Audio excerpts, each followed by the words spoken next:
Welcome, gentle listener, to another journey through the quieter corners of history. Tonight, we travel to a time and place where dreams were measured in flakes of gold, and reality was weighed in mud, disease, and broken promises. Imagine yourself settling into the comfort of your bed, leaving behind the certainties of the modern world. As we step into the dusty boots of those who chased fortune across a continent in 1849, the California Gold Rush, perhaps no other event in American history so perfectly captures the gap between aspiration and reality, between the stories we tell ourselves about opportunity and the grinding truths of survival. Tonight, you'll discover why the glittering promise of gold became, for most, a lesson in human endurance, ingenuity, and often tragic miscalculation. We'll walk through the daily reality of prospectors who traded everything for a chance at wealth, only to find themselves battling cholera, claim jumpers, and the simple, relentless challenge of staying alive in a land that cared nothing for their dreams. We'll meet Levi Strauss, whose practical genius built an empire, while others dug futilely in creek beds. We'll uncover the bitter irony of Sutter's Mill, where the first discovery of gold led not to prosperity, but to ruin. And finally, we'll step into the gaslit world of San Francisco's new elite, where fortunes made on others' desperation bought temporary escape from the chaos outside.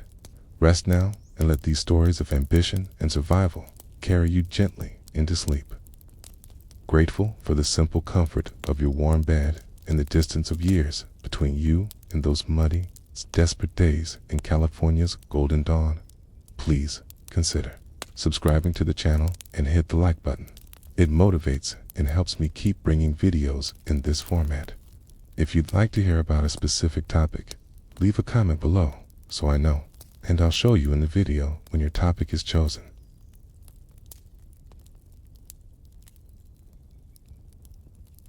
Picture yourself awakening not to the gentle comfort of a warm bed, but to the sharp bite of mountain air seeping through canvas walls. The year is 1849. You are one of nearly 300,000 souls who have made the journey to California, drawn by whispers of gold that gleam like promises in creek beds and hillsides. But as consciousness returns to your aching body, the reality settles over you like the morning mist, cold, damp, and inescapable. Your tent, you can call it that, is a little more than a patched sheet of canvas stretched over wooden poles. You cut yourself from whatever timber you could find. The ground beneath you is hard. It's unforgiving earth that seems to steal warmth from your bones through the thin blanket that serves as your only barrier against the California wilderness. Around you, the sounds of a mining camp slowly coming to life drift through the thin walls, coughing fits that speak of men whose lungs are slowly filling with dust and damp. The scrape of shovels against metal pans, and the low murmur of voices already discussing the day's prospects with the weary hope of those who have been disappointed too many times to maintain true optimism. The rain, when it comes, transforms your temporary shelter into something resembling a medieval torture device. Water finds every weakness in your canvas roof, every poorly sewn seam, every spot where the fabric has worn thin from exposure to sun and wind.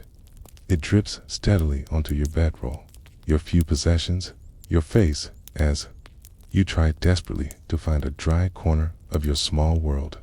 The earth beneath your tent becomes a soggy mess that squelches under your weight, and the smell, that peculiar mixture of wet canvas, unwashed bodies, and muddy earth, becomes as much a part of your daily existence as breathing. But the rain brings more than just discomfort.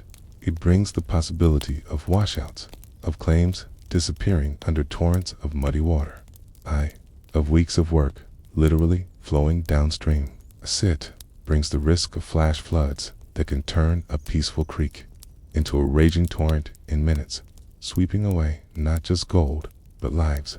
The old-timers, those who have survived a season or two in the gold fields, can read the sky like a book, and when they start securing their equipment and moving to higher ground, the wise follow without question. Your daily routine begins before dawn, not by choice, but by necessity. The competition for the best spots along the creek is fierce, and those who sleep late find themselves working the picked over gravel that earlier prospectors have already deemed worthless. You rise in darkness, your joints protesting against the cold and the hard ground, and begin the ritual that will consume the next 12 to 14 hours of your life. First, there is the matter of food, if you can dignify with that name. The monotonous succession of beans, hardtack, and bacon that constitutes your diet. Cooking facilities consist of whatever fire you can build and maintain, usually a small ring of stones with a grate salvaged from some more civilized life you left behind. The coffee, when you have it, is strong enough to strip paint and weak, enough to see through, brewed from grounds that have been used so many times they barely colored the water. But it is hot, and in the chill of a Sierra Nevada morning, hot liquid feels like a blessing from a more generous universe. The bacon, assuming you have managed to keep it from spoiling in the heat or being stolen in the night, provides the grease that will coat your stomach and hopefully sustain you through hours of back-breaking labor. The beans, soaked overnight, if you remembered, and if you had enough water to spare. Cook slowly over your small fire while you prepare your equipment for another day of what the newspapers back east romantically call prospecting, but which you have learned to think of as digging holes in the ground and finding nothing. Your clothing, after weeks or months in the gold fields, bears little resemblance to what you wore when you left home. The fine fabric of your Sunday shirt has been replaced by rough wool and canvas, patched and repatched until the original material is hard to identify. Your hands, once soft enough to handle delicate work, are now permanently stained with dirt and calloused from the constant grip of shovel and pan. Your back aches from hours bent over creek beds, and your knees protest against the constant kneeling and squatting required to examine every promising handful of gravel.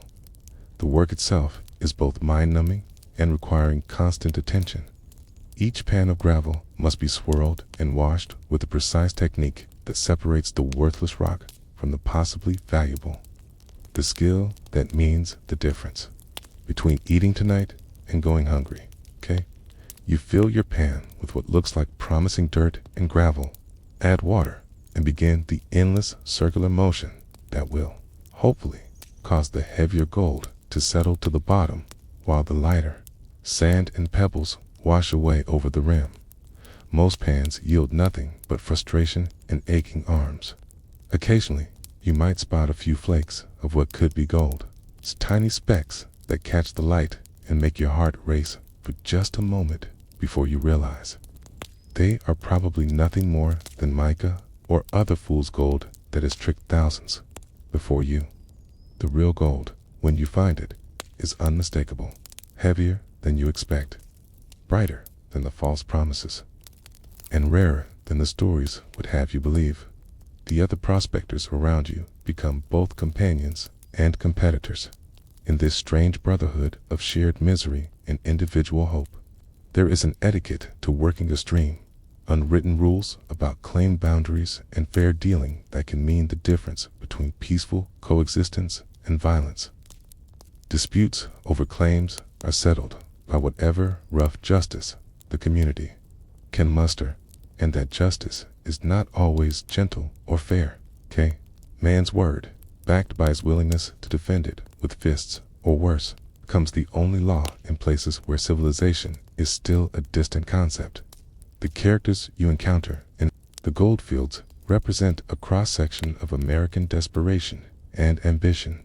There are farmers who mortgaged everything they owned for the chance to cross the continent, mechanics who left steady jobs for the promise of wealth, and educated men who discovered that book learning meant little when measured against the simple ability to swing a pick for 12 hours without collapsing. Each has a story, and each story follows a similar pattern: optimism, gradually tempered by reality, eventually hardened into the grim determination necessary for survival. Disease stalks the mining camps like a patient predator. Cholera, the great killer of the era, can transform a healthy man into a corpse within hours. The symptoms begin with what seems like simple indigestion, a cramping in the stomach, perhaps a bit of nausea that you attribute to bad bacon or contaminated water. But cholera does not remain subtle for long. Vomiting and diarrhea that follow are severe enough to kill through dehydration alone. And in a mining camp, where medical care consists of whatever folk remedies the men can remember from home, cholera is often a death sentence pronounced by fate and executed by the body's own desperate attempts to expel the infection. The sanitation in mining camps would be appalling by any standard, but in 1849, with thousands of men crowded together, with no established infrastructure, it becomes a perfect breeding ground for disease. Human waste accumulates in areas downstream from the camps. The same water used for drinking is used for washing clothes and bodies. And the understanding of how disease spreads is limited to whatever superstitions and half-truths the men brought with them from home. Typhoid, fever, dysentery, and scurvy round out the medical horrors that accompany life in the goldfields. Scurvy, the sailor's curse, affects miners who subsist too long on preserved foods without fresh vegetables or fruit.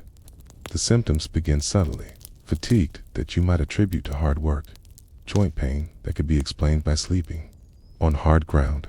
Scurvy progresses relentlessly, causing teeth to loosen and gums to swell and bleed, old wounds to reopen, and a weakness that makes the already difficult work of mining nearly impossible. As the weeks turn to months in the goldfields, you begin to understand that the real gold rush is not the search for precious metal in creek beds, but the desperate scramble for survival in a world where normal rules no longer apply. Social contract that held communities together back east has dissolved in the face of individual desperation in the absence of established law.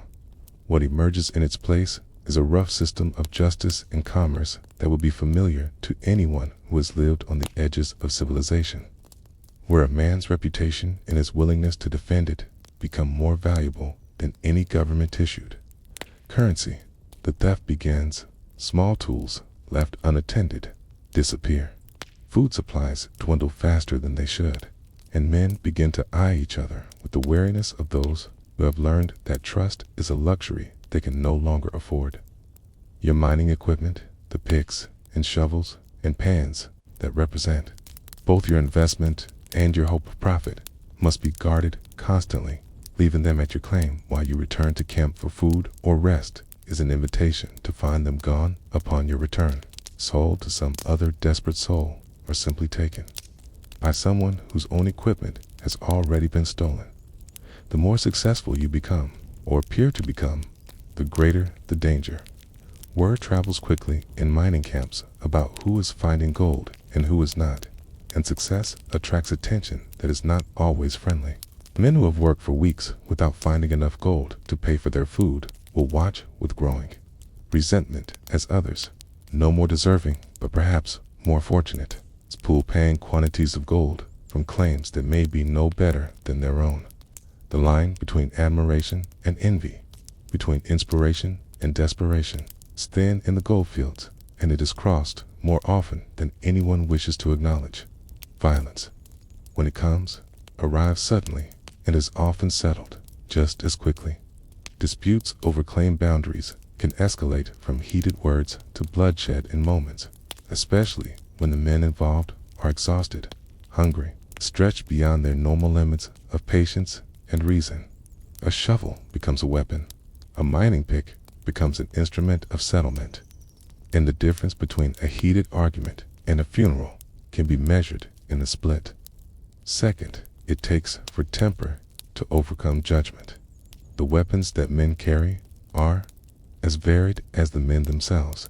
Bring firearms from home, hunting rifles, pistols, whatever they owned or could afford to purchase for the journey west. Others fashion weapons from mining tools or carry knives that serve double duty for cutting rope and settling arguments. But the most dangerous weapon in the goldfields is often desperation itself. the state of mind that makes a man willing to risk everything, including his life, for the chance at something better than the grinding poverty that has become his daily reality. The camps develop their own rough system of justice, ministered by whoever has the respect or fear of enough men to make their decisions stick. This might be a minister who commands moral authority, a former military officer whose leadership skills translate to civilian life, or simply the man who owns the most guns and has demonstrated his willingness to use them.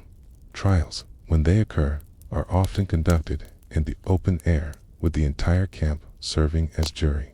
And the punishments are swift and public: flogging, banishment from the camp, or in cases of murder or claim jumping, hanging from whatever sturdy tree limb can be found. The economy that develops around the mining camps is as ruthless and efficient as any free market system ever devised.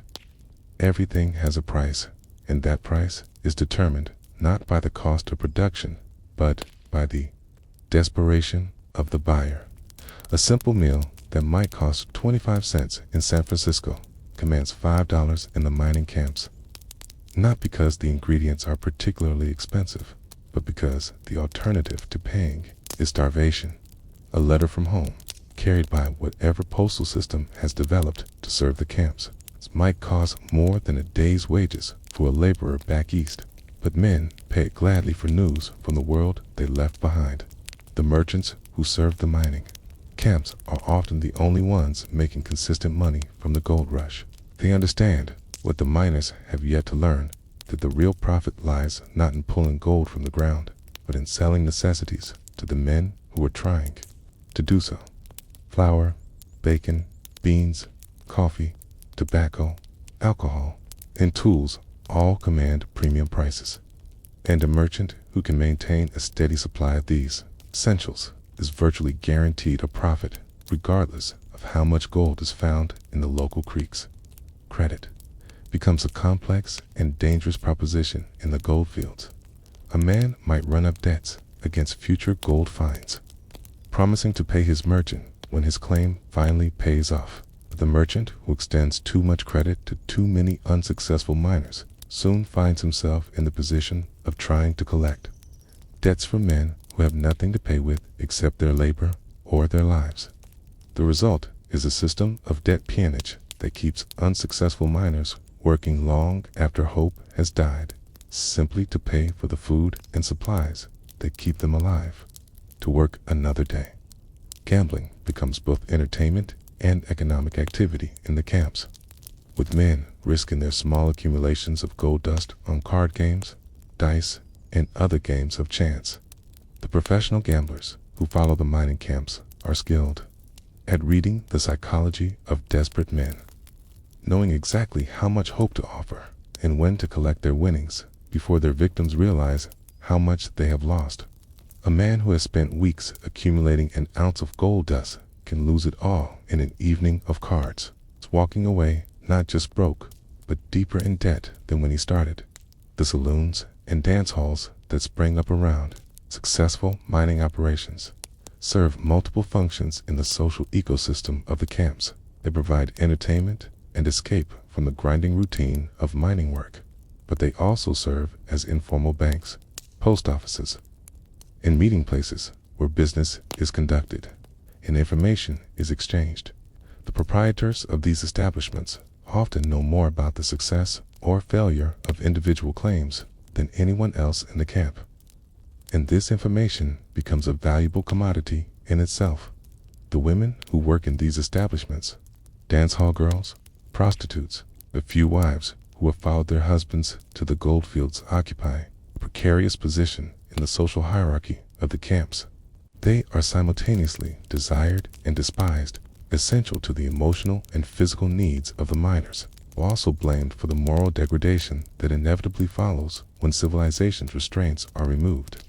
Their safety depends entirely on the protection of whatever men have the power to provide it.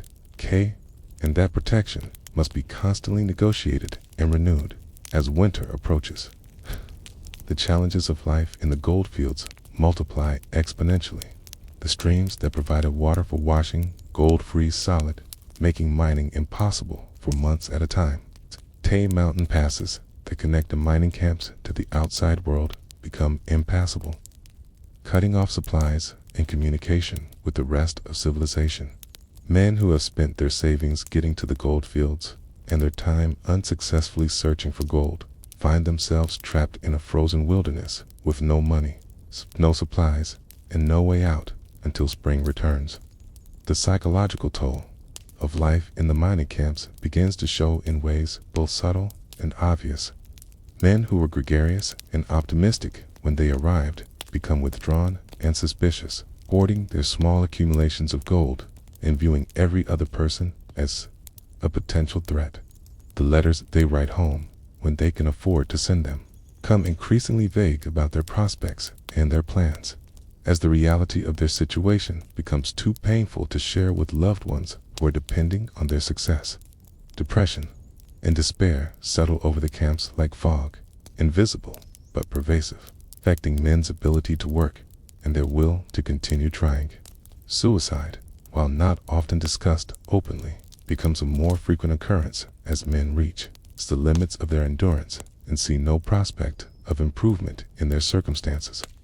The bodies are buried in unmarked graves in whatever ground can be found, with whatever ceremony the surviving miners can muster. And life in the camp continues as if nothing has changed. Yet, even in this environment of struggle and deprivation, moments of human kindness and community solidarity emerge.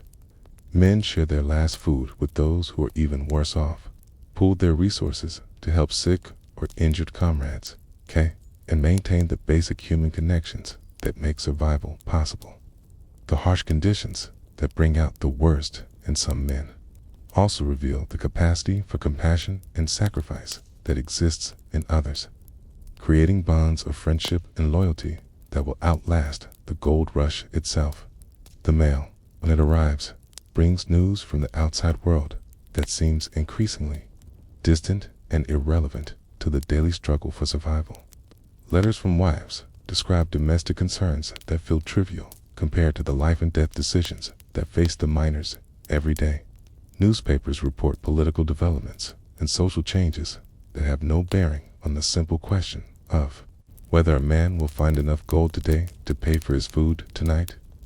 The gap between the world the miners left behind and the world they now inhabit grows wider with each passing month, till return begins to seem as impossible as success. The transformation that occurs in a man's body during months of prospecting is as dramatic as it is inevitable. Imagine yourself looking into whatever mirror you can find, perhaps the still surface of a creek pool or a piece of polished metal, salvaged from some abandoned equipment, and seeing a stranger looking back. The face that stares back at you is weathered by sun and wind until the skin resembles leather, creased with lines that speak of squinting into bright sunlight and grimacing against pain that has become as constant as breathing. Your hands, capable of delicate work, have become tools themselves, calloused, scarred, and permanently stained with dirt that no amount of scrubbing can remove. The nails are broken and blackened, the fingers swollen from constant gripping of tools and exposure to cold water. These hands tell the story of your months in the gold fields more clearly than any diary. Every scar a memory of a tool that slipped, every callous evidence of work that would have been unimaginable in your previous life. The weight loss is perhaps the most dramatic change of all. The combination of inadequate nutrition and excessive physical labor strips away fat and muscle with ruthless efficiency, leaving you gaunt and hollow-cheeked, your clothes hanging loose on a frame that barely resembles the man who left home with such high hopes months ago. The mirror reveals prominent cheekbones, sunken eyes, and a neck that seems too thin to support the weight. You've become a scarecrow version of your former self, animated by little more than stubbornness and the fading ember of hope that still glows somewhere deep in your chest. Your sleep, when it comes, is fitful and troubled. The hard ground and thin blankets provide little comfort for bones that ache constantly from the repetitive motions of mining work. But even when physical exhaustion should guarantee rest, Your mind continues to work, replaying the day's disappointments, calculating how much gold you need to find tomorrow to pay for today's expenses, wondering if the creek bed 2 miles north might prove more profitable than the claim you have been working for weeks without success. The dreams, when they come, are often more vivid than waking life. You dream of home, not the romanticized version of home that sustained you during the early weeks of your adventure, but the real, mundane details that you never appreciated when they surrounded you daily. You dream of your wife's cooking, not because it was particularly excellent, but because it was predictable and nourishing and served on clean plates in a warm room with glass windows and wooden floors. You dream of your children's voices, their laughter, their complaints about chores that now seem like the sweetest luxuries imaginable. But the dreams of home are often interrupted by nightmares born of your current reality. You dream of floods that wash away months of work in minutes, of claim jumpers who steal not just your gold, but your hope of ever returning home. Of diseases that transform strong men into corpses overnight. You wake from these dreams with your heart racing, your body covered in cold sweat, despite the chill of the mountain air, and lie staring at the canvas roof of your tent while you wait for dawn to make action possible again. The social dynamics of the mining camps continue to evolve as men reach different stages of desperation and acceptance. The newest arrivals, still full of optimism and energy, are viewed with a mixture of envy and pity by the veterans who remember their own early enthusiasm. These newcomers work their claims with an intensity that borders on frenzy, convinced that they can succeed where others have failed through the simple application of effort and determination. The old-timers watch them with the weary knowledge that enthusiasm is not enough, that the gold fields reward luck and persistence in equal measure, and that both commodities are rarer than the gold itself. Friendships in the camps are forged by shared hardship and tested by individual need. Men who would never have spoken to each other in their previous lives, farmers and professors, mechanics and ministers, find themselves bound together by the common experience of failure and the shared hope that tomorrow might finally bring the success that has eluded them so far. These friendships can be deeper and more genuine than relationships built on social convention, but they can also be more fragile, subject to the strains of competition and desperation that affect every aspect of camp life. The partnerships that form between miners are business arrangements as much as friendships. It's based on a practical recognition that some types of mining work require more than one man. Placer mining, the washing of gold from stream gravels, can be done alone, but the more promising hard rock mining requires equipment, labor, and investment that no single prospector can provide. These partnerships are usually informal affairs, sealed with handshakes rather than contracts, and governed by whatever agreements the men can reach about sharing expenses, labor, and profits. But partnerships also create their own tensions and opportunities for conflict. When gold is found, questions arise about fair division of the proceeds. When expenses mount without corresponding profits, arguments develop about who should pay for supplies and equipment. When one partner wants to abandon a claim and try elsewhere, while the other believes that success is just around the corner, the partnership faces a crisis that can end in dissolution or violence. The question of when to quit, when to admit defeat and attempt to return home, haunts every miner who is not struck it rich. The rational decision might be to cut losses and leave, but rationality is not the driving force that brings men thousands of miles from home to dig holes in the ground on the chance of finding gold. Pride, stubbornness, and the fear of facing family and friends as a failure keep men in the gold fields long after prudence would dictate departure. The sunk cost fallacy, the belief that because so much has already been invested, more must be invested to justify the original expense traps. Men in situations that become increasingly desperate with each passing month. the letters home become exercises in creative fiction as men struggle to maintain the illusion of success while dealing with the reality of failure.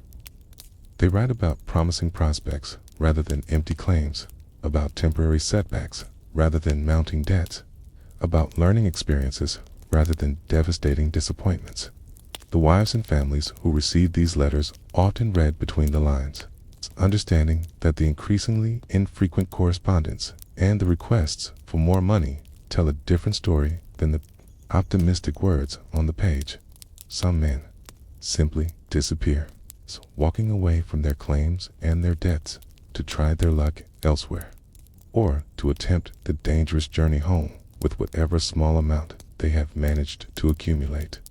Others are found dead in their tents or beside their claims, victims of disease, violence, exposure, or simply the accumulated stress of months of failure and deprivation.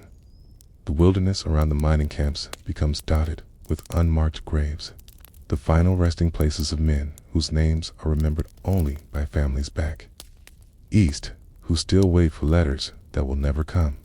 The merchants and suppliers who serve the mining camps develop a complex relationship with their customers that combines genuine sympathy with ruthless business calculation. They understand that their survival depends on the continued hope and effort of the miners, but they also know that extending too much credit or charging too little for their goods will result in their own bankruptcy. A successful merchant learns to balance compassion with pragmatism, helping men who still have some chance of success while protecting himself from those whose situations have become hopeless.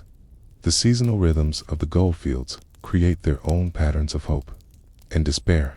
Spring brings the melting of snow and ice that makes mining possible again, along with renewed optimism that this year will be different, that the winter's hardships will be justified by summer's profits.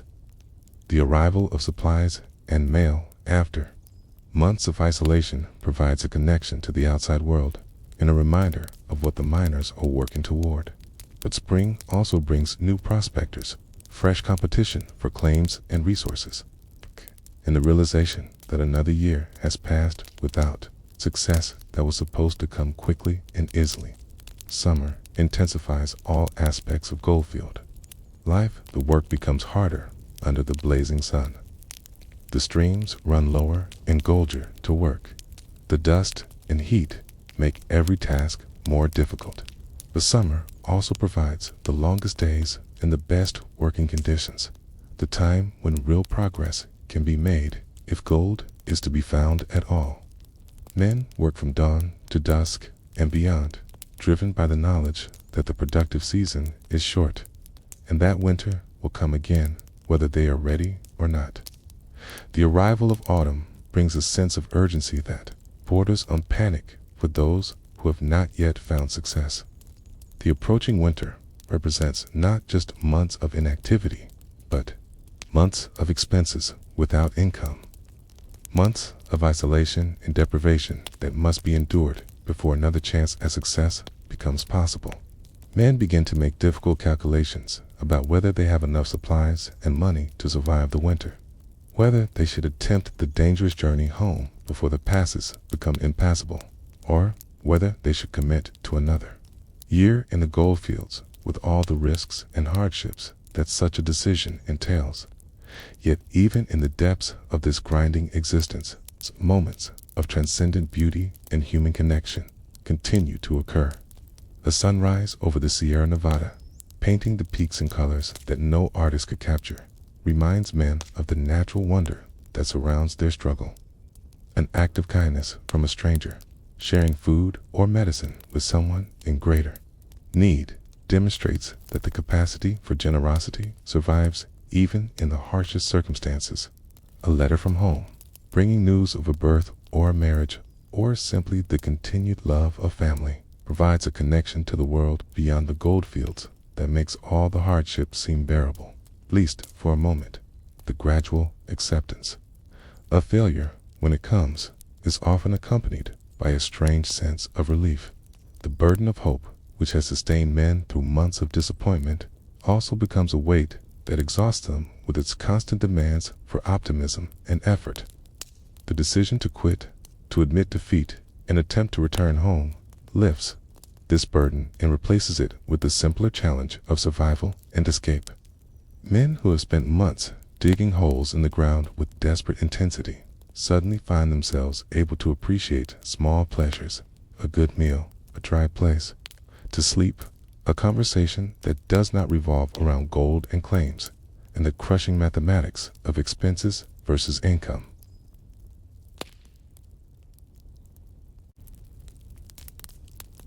Now, imagine stepping away from the muddy desperation of the mining camps and into the bustling commercial district of San Francisco in 1853. The city has transformed from a sleepy Mexican village into a chaotic metropolis in the span of just a few years, its population swelling from less than 1,000 souls to nearly 30,000, all drawn by the gravitational pull of gold. But our focus shifts to a different kind of fortune seeker entirely, a young Bavarian immigrant named Levi Strauss, who understood something that most of the miners never grasped. The real gold was not buried in creek beds, but walked the warped streets of California in the form of men desperate enough to pay any price for the tools and supplies they needed to pursue their dreams.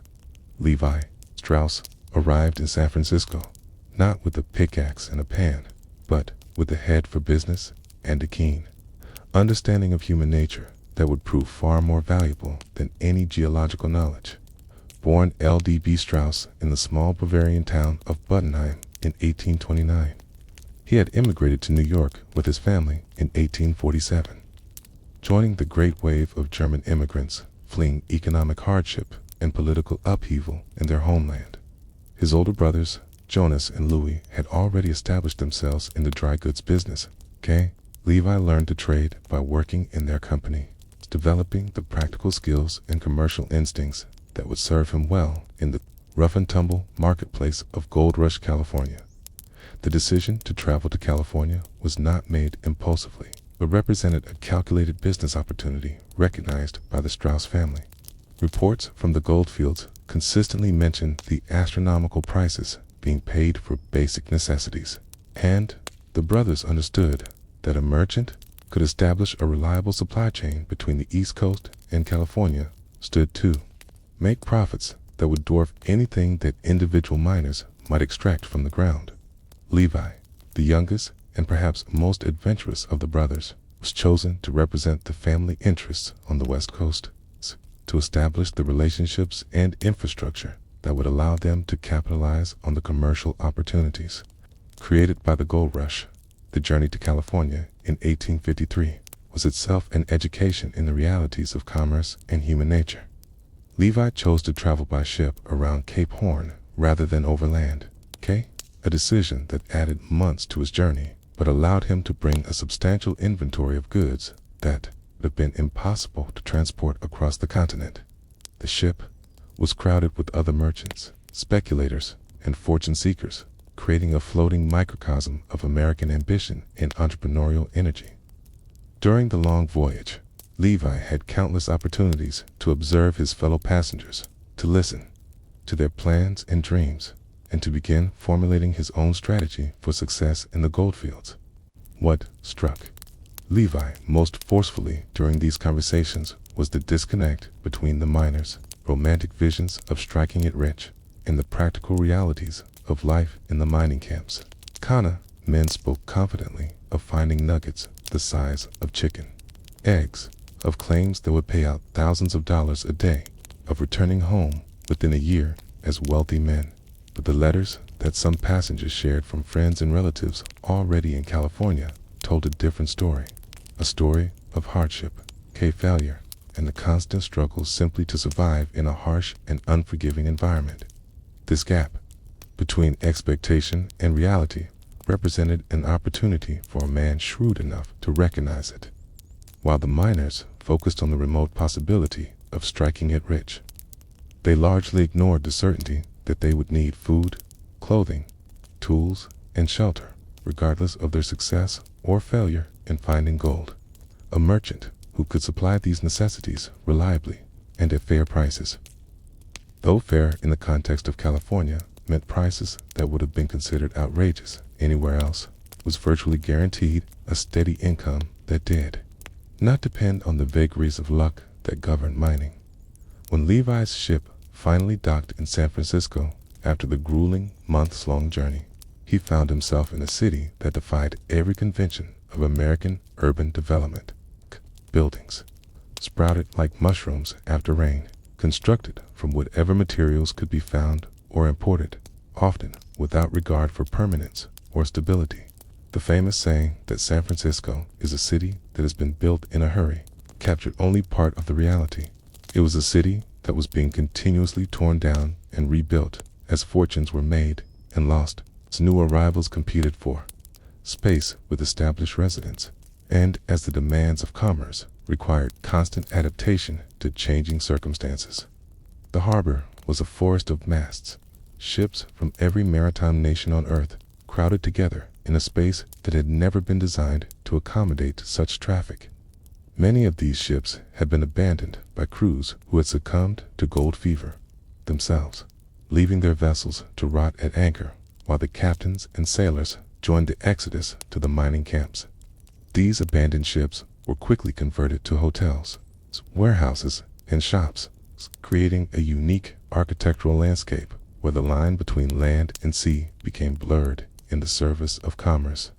Levi's first challenge was to establish himself in this chaotic marketplace, to find suitable premises for his business, and to begin building the relationships that would allow him to compete with the merchants who had already established themselves in the city.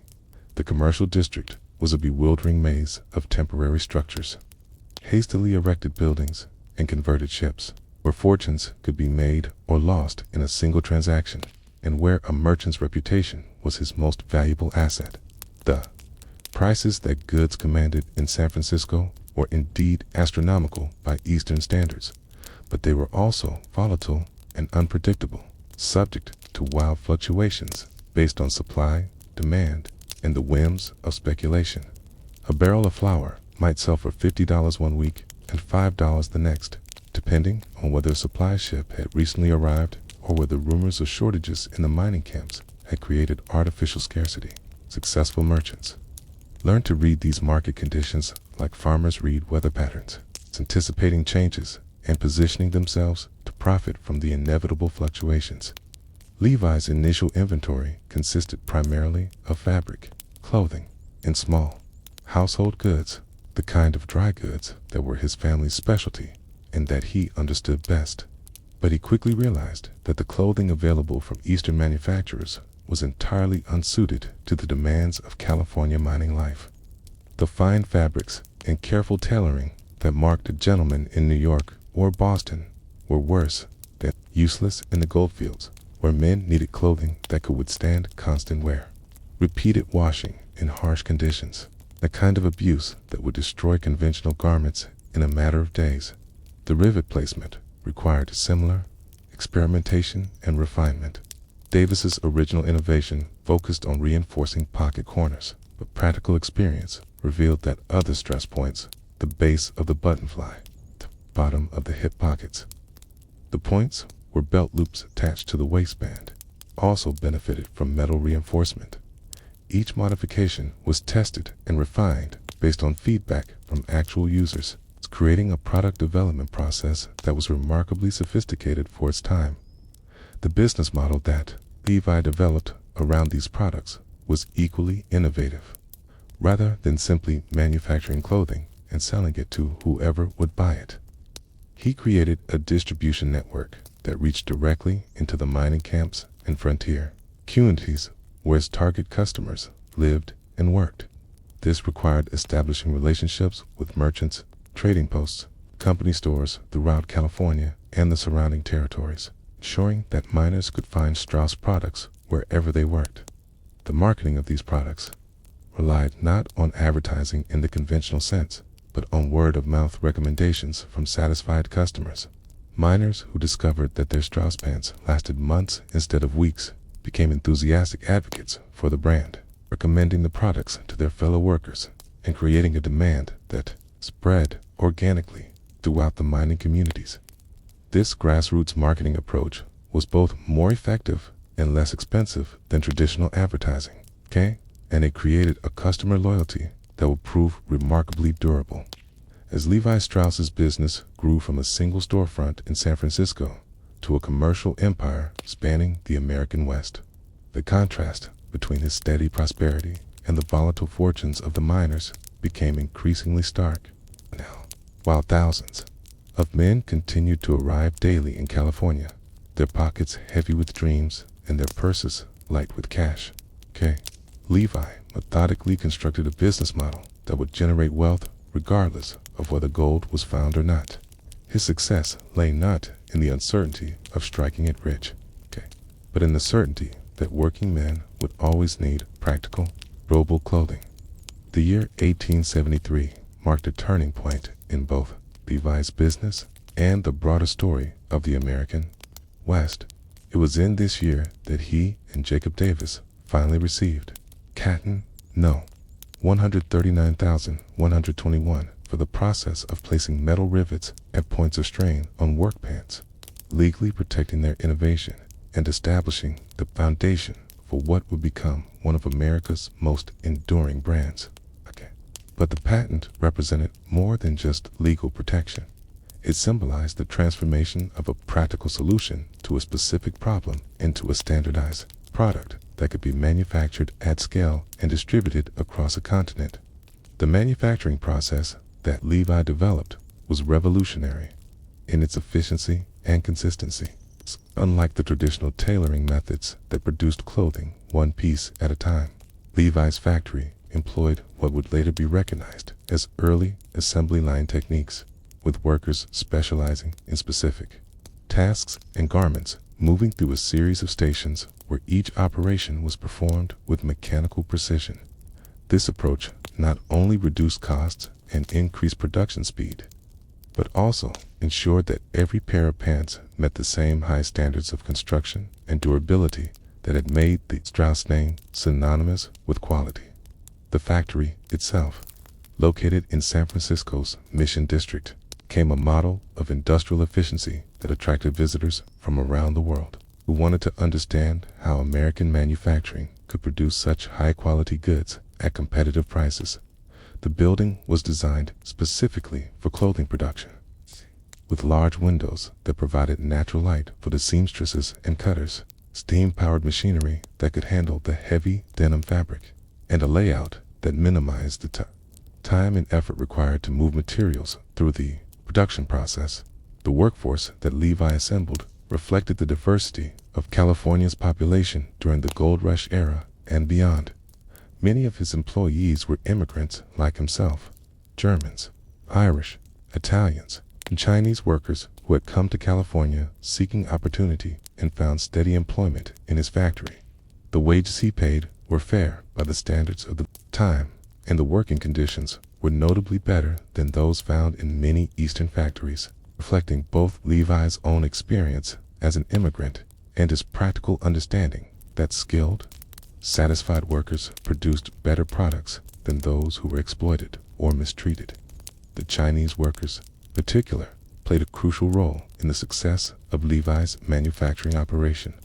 Many had originally come to California to work in the gold fields or on the Transcontinental Railroad, but as these opportunities became scarce or dangerous, they found employment in San Francisco's growing manufacturing sector. Their skill with needle and thread, developed through centuries of textile tradition in China, proved invaluable for the precise stitching required to construct durable work clothing. Despite the racial prejudice that pervaded California society, Levi recognized talent and dedication regardless of its source, creating a workplace that was remarkably integrated for its time. The distribution network that Levi created to sell his products extended far beyond California, reaching into every corner of the American West where working men needed durable clothing. This network consisted of a carefully selected group of merchants and retailers who understood the unique demands of their local markets and could provide the kind of customer service that built brand loyalty rather than simply shipping products to whoever would buy them. Levi worked closely with his distributors to ensure that they understood the features and benefits of his clothing, could answer customers' questions, and would stand behind the products they sold. The relationship between Levi and his distributors was based on mutual benefit and long-term partnership rather than simple commercial transactions. He provided them with attractive profit margins, exclusive territorial rights, and marketing support that helped them build their own businesses while promoting Strauss products.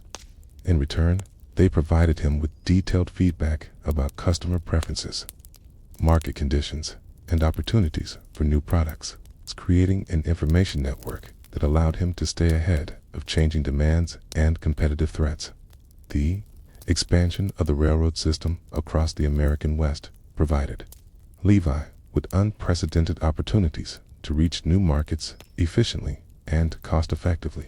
The completion of the Transcontinental Railroad in 1869 reduced shipping times from months to weeks and made it economically feasible to supply customers in remote mining camps, cattle ranches, and frontier settlements that had previously been accessible only by wagon, train, or ship. This transportation revolution transformed Levi's business from a regional operation serving California and Nevada to a national enterprise with customers from coast to coast. The cattle industry that emerged in Texas, Wyoming, and other western states created an entirely new market for Levi's products.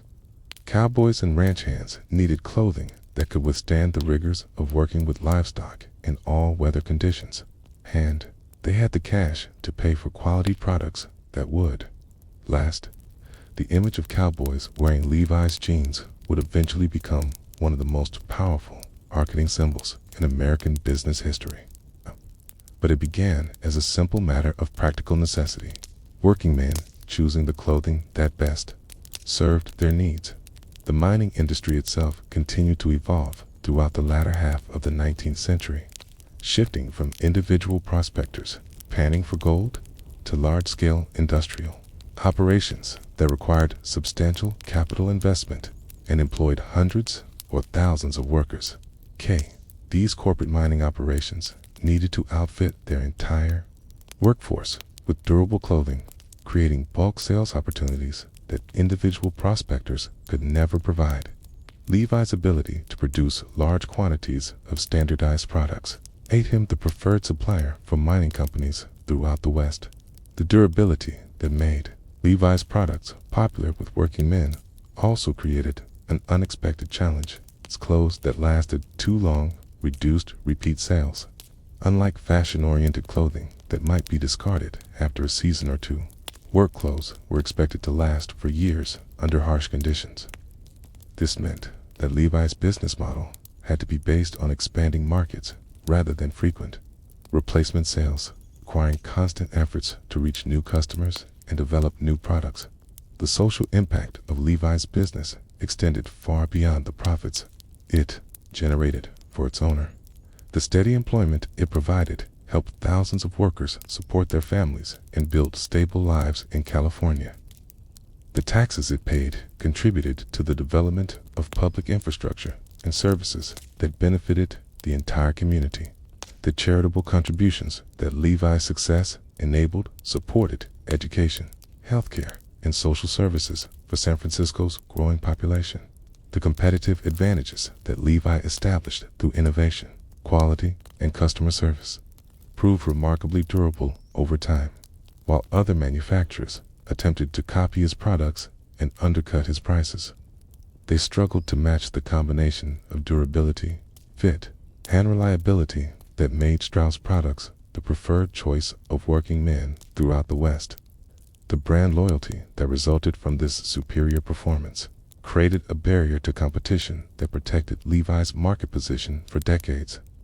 The evolution of Levi's business from a single product company focused on work pants to a diversified manufacturer of work clothing illustrated the opportunities available to entrepreneurs who understood their markets and maintained focus on customer needs, rather than expanding into unrelated businesses or pursuing fashionable but temporary trends. Levi concentrated on deepening his understanding of working men's clothing needs, cutting to developing products that served those needs better than any alternative.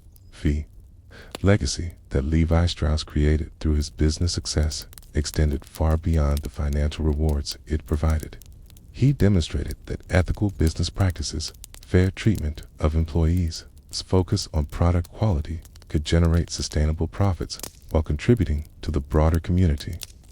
His example inspired other entrepreneurs to build their businesses on similar principles, creating a business culture that valued long-term relationships over short-term gains and customer satisfaction over quick profits.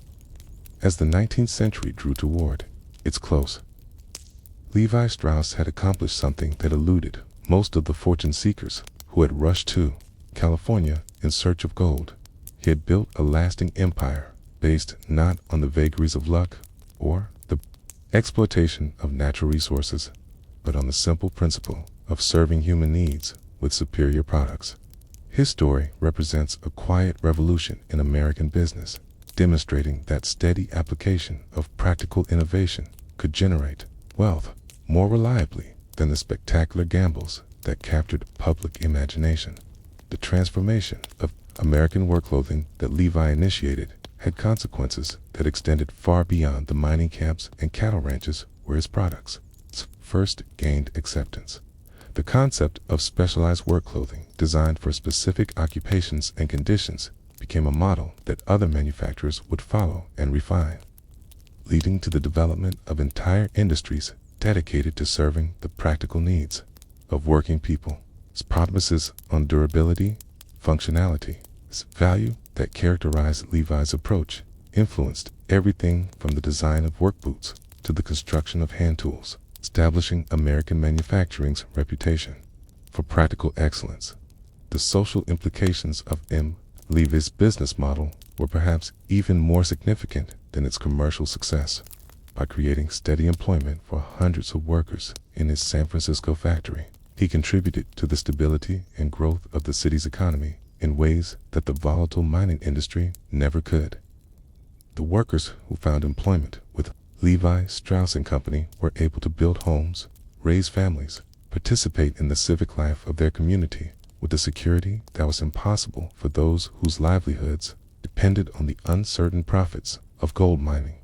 The diversity of Levi's workforce, which included immigrants from across Europe and Asia as well as native-born Americans, served as a practical demonstration that people of different backgrounds could work together productively when given fair opportunities and appropriate incentives.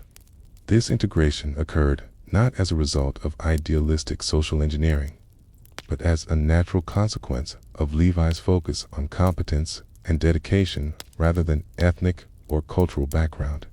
The success of this diverse workforce helped to break down prejudices and stereotypes that might otherwise have persisted, contributing to the gradual development of a more inclusive society. The philanthropic activities that Levi's business success enabled reflected his understanding that individual prosperity was inseparable from community welfare. He supported numerous educational institutions, recognizing that an educated workforce was essential for continued economic development. His contributions to healthcare facilities helped to address the medical needs of San Francisco's growing population, many of whom lacked access to adequate medical care. His support for religious and cultural organizations reflected his belief that a thriving community required institutions that served the spiritual and cultural needs of its diverse population. The University of California benefited significantly from Levi's generosity, receiving funding that helped to establish it as one of the leading educational institutions on the West Coast. Levi understood that higher education was essential for developing the technical expertise and professional skills that California would need to compete in an increasingly complex economy. His support was not limited to financial contributions. He also served on various boards and committees that helped to guide the university's development and ensured that its programs served the practical needs of the region. The Jewish community in San Francisco found in Levi Strauss a leader who balanced commercial success with religious and cultural responsibility. He served as president of the Pacific Hebrew Orphan Asylum and Home, ensuring that children who had lost their parents received care and education that would enable them to become productive members of society. His leadership in establishing and supporting synagogues provided the religious infrastructure that allowed Jewish immigrants to maintain their cultural identity while integrating into American society. The business practices that Levi established became a model for other companies seeking to build sustainable, profitable enterprises based on ethical principles. His emphasis on product quality over short-term profits demonstrated that customer satisfaction was the most reliable foundation for long-term success. His fair treatment of employees showed that companies could achieve high productivity and low turnover by creating working conditions that respected workers' dignity and provided opportunities for advancement. The innovation culture that Levi fostered within his company continued to generate improvements and refinements long after the initial breakthrough of riveted work pants. His employees were encouraged to suggest improvements in manufacturing processes, product design, and customer service, creating an environment where practical innovation was valued and rewarded. This culture of continuous improvement helped to maintain the company's competitive advantages, even as other manufacturers attempted to copy its products and methods. The international expansion of Levi's business helped to establish American manufacturing's reputation for quality and innovation in markets around the world. The durability and practicality of American work clothing became recognized symbols of the country's industrial capabilities, contributing to the development of export markets that will become increasingly important to the American economy. The success of Levi's products in international markets also demonstrated that American manufacturers could compete successfully with established European producers when they focused on meeting customer needs rather than simply copying existing designs. The financial institutions that Levi helped to establish and support played crucial roles in the development of California's economy beyond the mining industry. Banks, insurance companies, investment firms provided the capital and risk management services that enabled other entrepreneurs to start and expand their businesses. Levi's involvement in these institutions reflected his understanding that a healthy economy required a sophisticated financial infrastructure that could channel savings into productive investments. The corporate culture that Levi created within his company emphasized values that would later be recognized as essential for successful modern businesses: respect for employees, commitment to customer satisfaction, continuous improvement, and ethical dealing with suppliers and competitors. Created an organizational environment that attracted and retained talented people while building lasting relationships with customers and business partners. This culture survived Levi's death in 1902 and continued to influence the company's operations for generations. The transition of Levi's business from a sole proprietorship to a corporation managed by professional executives illustrated the evolution of American business from small-scale entrepreneurial ventures to large-scale corporate enterprises. The systems and procedures that Levi established provided the foundation for this transition, ensuring that the company's values and operational excellence could be maintained, even as it grew beyond the direct control of its founder. This successful transition served as a model for other family businesses seeking to achieve similar continuity and growth. The economic impact of Levi's business extended far beyond the direct employment and profits it generated. The suppliers who provided materials, the transportation companies that moved goods, the retailers who sold products, and the customers who purchased clothing all benefited from the economic activity that the company created. This multiplier effect demonstrated how successful businesses could generate prosperity that extended throughout their communities and beyond.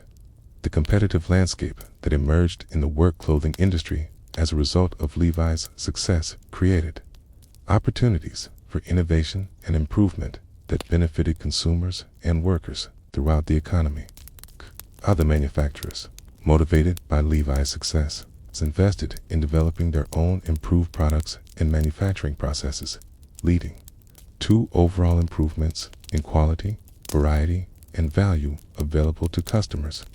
This competition also drove down prices over time, making high-quality work clothing accessible to workers who might not have been able to afford it otherwise.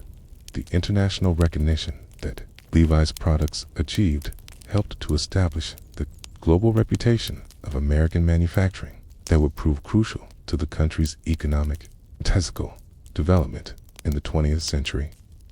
The association of American products with durability, innovation, and value created export opportunities that generated foreign exchange earnings and supported domestic employment. This reputation also attracted foreign investment and technology transfer that further enhanced American manufacturing capabilities. The educational impact of Levi's success story extended far beyond the specific lessons of his business practices. His example demonstrated to countless immigrants that America's offered genuine opportunities for advancement based on merit and effort rather than social background or family connections. This demonstration helped to maintain America's attractiveness as a destination for talented and ambitious people from around the world, contributing to the country's continued economic and cultural dynamism.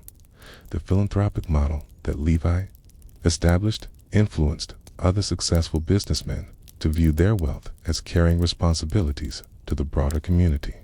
His example helped to establish the tradition of American business philanthropy that would later be exemplified by figures like Andrew Carnegie and John D. Rockefeller.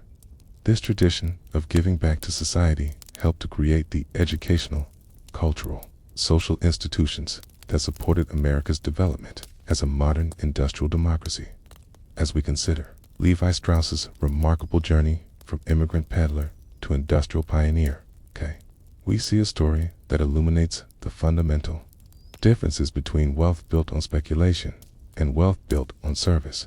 While thousands of men gambled their lives and fortunes on the uncertain promise of gold hidden in California's creeks and mountains, Levi built his success on the certain knowledge that working men would always need practical, durable clothing. His legacy reminds us that the most enduring fortunes are often built not on dramatic discoveries or spectacular risks, but on the patient application of practical wisdom to genuine human needs.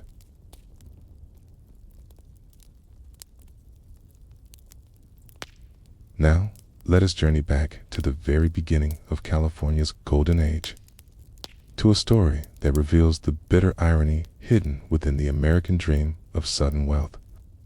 Picture a quiet morning in January 1848 at a remote sawmill beside the American River, where the discovery that would transform a continent began not with celebration, but with a sense of foreboding that would prove tragically prophetic.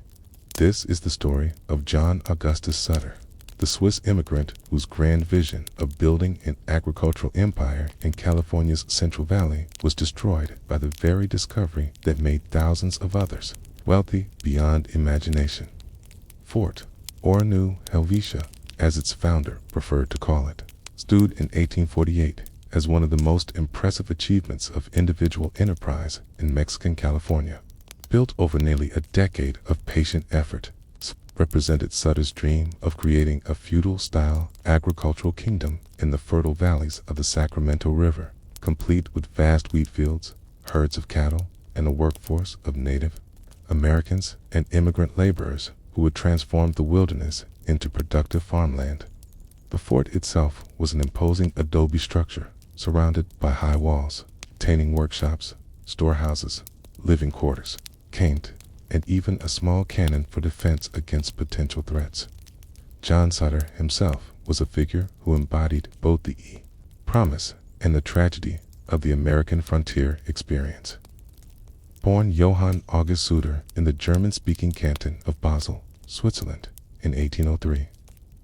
He had fled his homeland in 1834 to escape bankruptcy and the shame of financial failure, leaving behind a wife and 4 children, whom he promised to bring to America once he had established his fortune.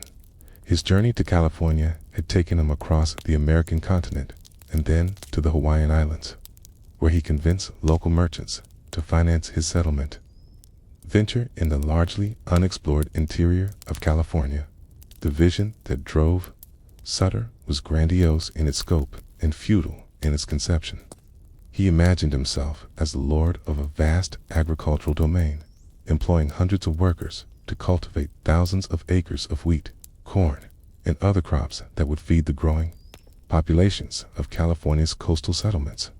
His workers would live in company housing, buy their supplies from company stores, and depend entirely on his benevolence for their welfare and security.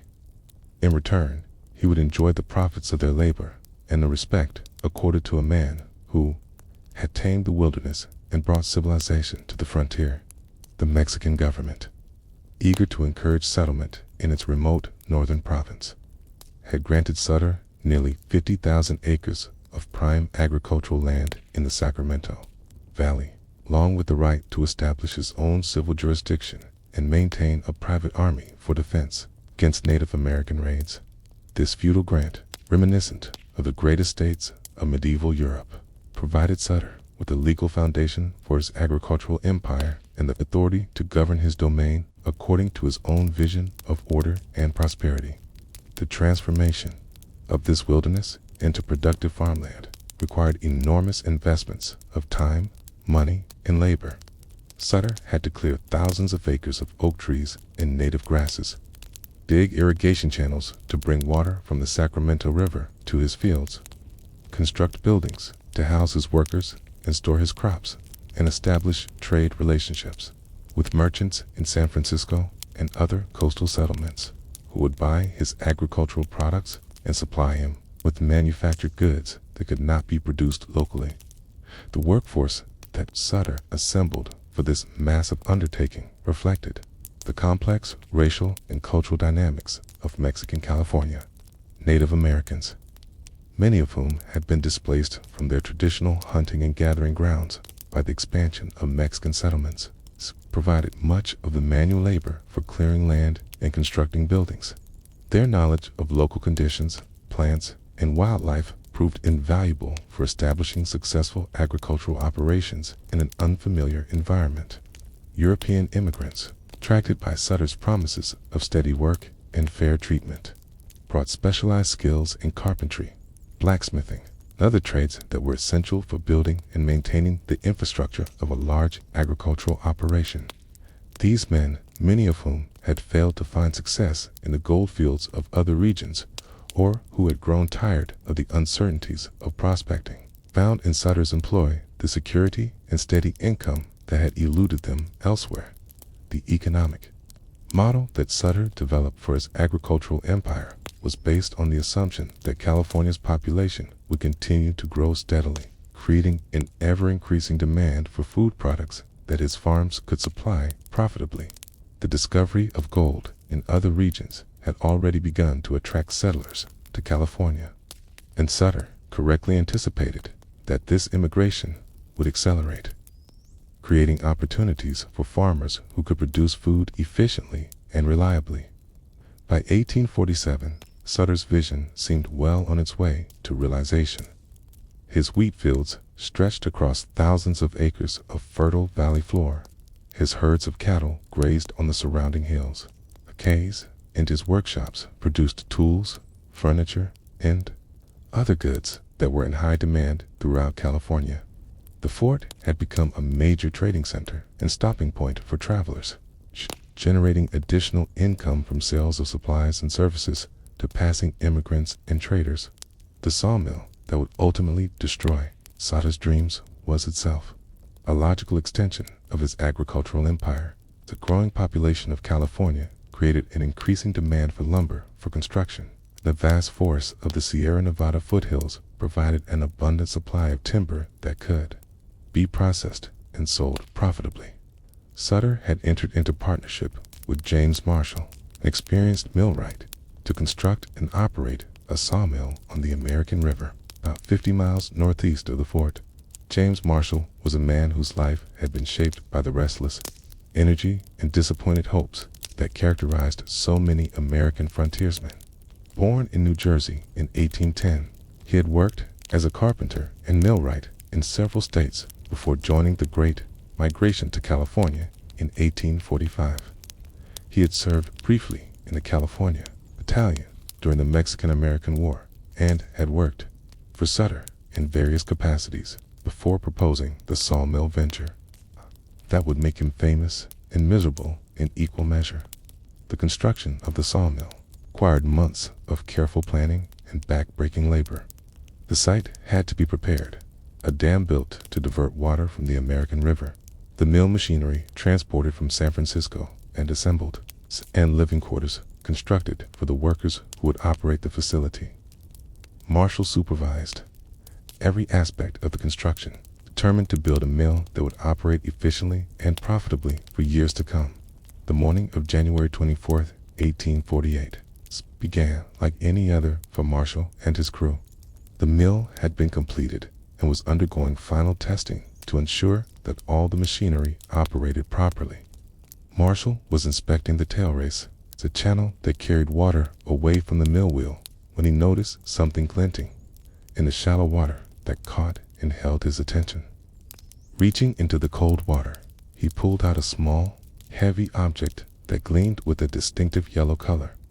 The moment of discovery was remarkably anticlimactic, lacking the drama and excitement that later accounts would attribute to it. Marshall examined the object carefully, testing its weight and malleability, comparing it to his limited knowledge of metallurgy gained from years of working with iron and steel. The possibility that he had found gold occurred to him immediately, but he was cautious about jumping to conclusions that might prove embarrassing or disappointing.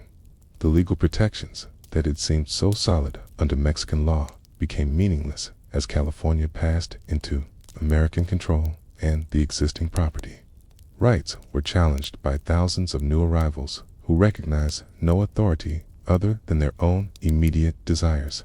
Squatters occupied Sutter's land, claiming mining rights that superseded his agricultural grants. Cattle were slaughtered by hungry miners who saw no need to pay for beef when they could simply take what they needed. The irony of Sutter's situation became more apparent with each passing month. The discovery that had made thousands of others wealthy had destroyed his own carefully built fortune and left him a pauper in the land he had once ruled like a feudal lord. The gold that Marshall had found in the tail race of the sawmill continued to attract fortune seekers from around the world. But none of the wealth they extracted from the ground found its way into Sutter's pockets. The psychological toll on Sutter was immense. He had spent 14 years building his agricultural empire, investing not just money, his entire sense of identity and purpose in the vision of creating a civilized outpost in the California wilderness. To watch that empire crumble in a matter of months, destroyed by the very discovery that should have brought him unprecedented wealth, was a devastating blow that would haunt him for the rest of his life. The legal battles that followed the gold rush consumed what remained of Sutter's fortune and energy. He spent years in court attempting to defend his property rights against the claims of miners, squatters, and speculators who argued that his Mexican land grants were invalid under American law. The legal expenses alone were enormous, and the courts showed little sympathy for a man whose foreign origins and feudal pretensions seemed inconsistent with American democratic values. The transformation of the Sacramento Valley from agricultural paradise to mining boomtown represented a broader shift in California's economy and society that would have profound consequences for generations to come. The patient work of building sustainable agricultural operations was abandoned in favor of the quick profits promised by gold mining, creating boom and bust cycles that would characterize California's development for decades. The environmental destruction that accompanied the gold rush was immediate and severe. The peaceful streams where Sutter had planned to build additional mills were diverted, dammed, and polluted by mining operations that showed no concern for long-term environmental consequences. The oak groves and grasslands that had provided feed for his cattle were torn up by hydraulic mining operations that stripped away topsoil and vegetation with ruthless efficiency. The transformation of Sutter's carefully ordered agricultural domain into a chaotic freefall of competing claims and conflicting interests. It occurred with a speed that defied comprehension. Within months of Marshall's discovery, the peaceful Sacramento Valley had become a battleground where thousands of desperate men fought not just against the earth for its hidden gold, but against each other for the right to search for it. The legal frameworks that had protected Sutter's property rights under Mexican law proved as fragile as morning mist when confronted with the overwhelming force of American gold fever. The first wave of squatters arrived even before the news of gold had spread beyond California's borders. These were local men, failed farmers, discharged soldiers, unemployed laborers who understood immediately that the discovery at Sutter's Mill represented an opportunity that might never come again.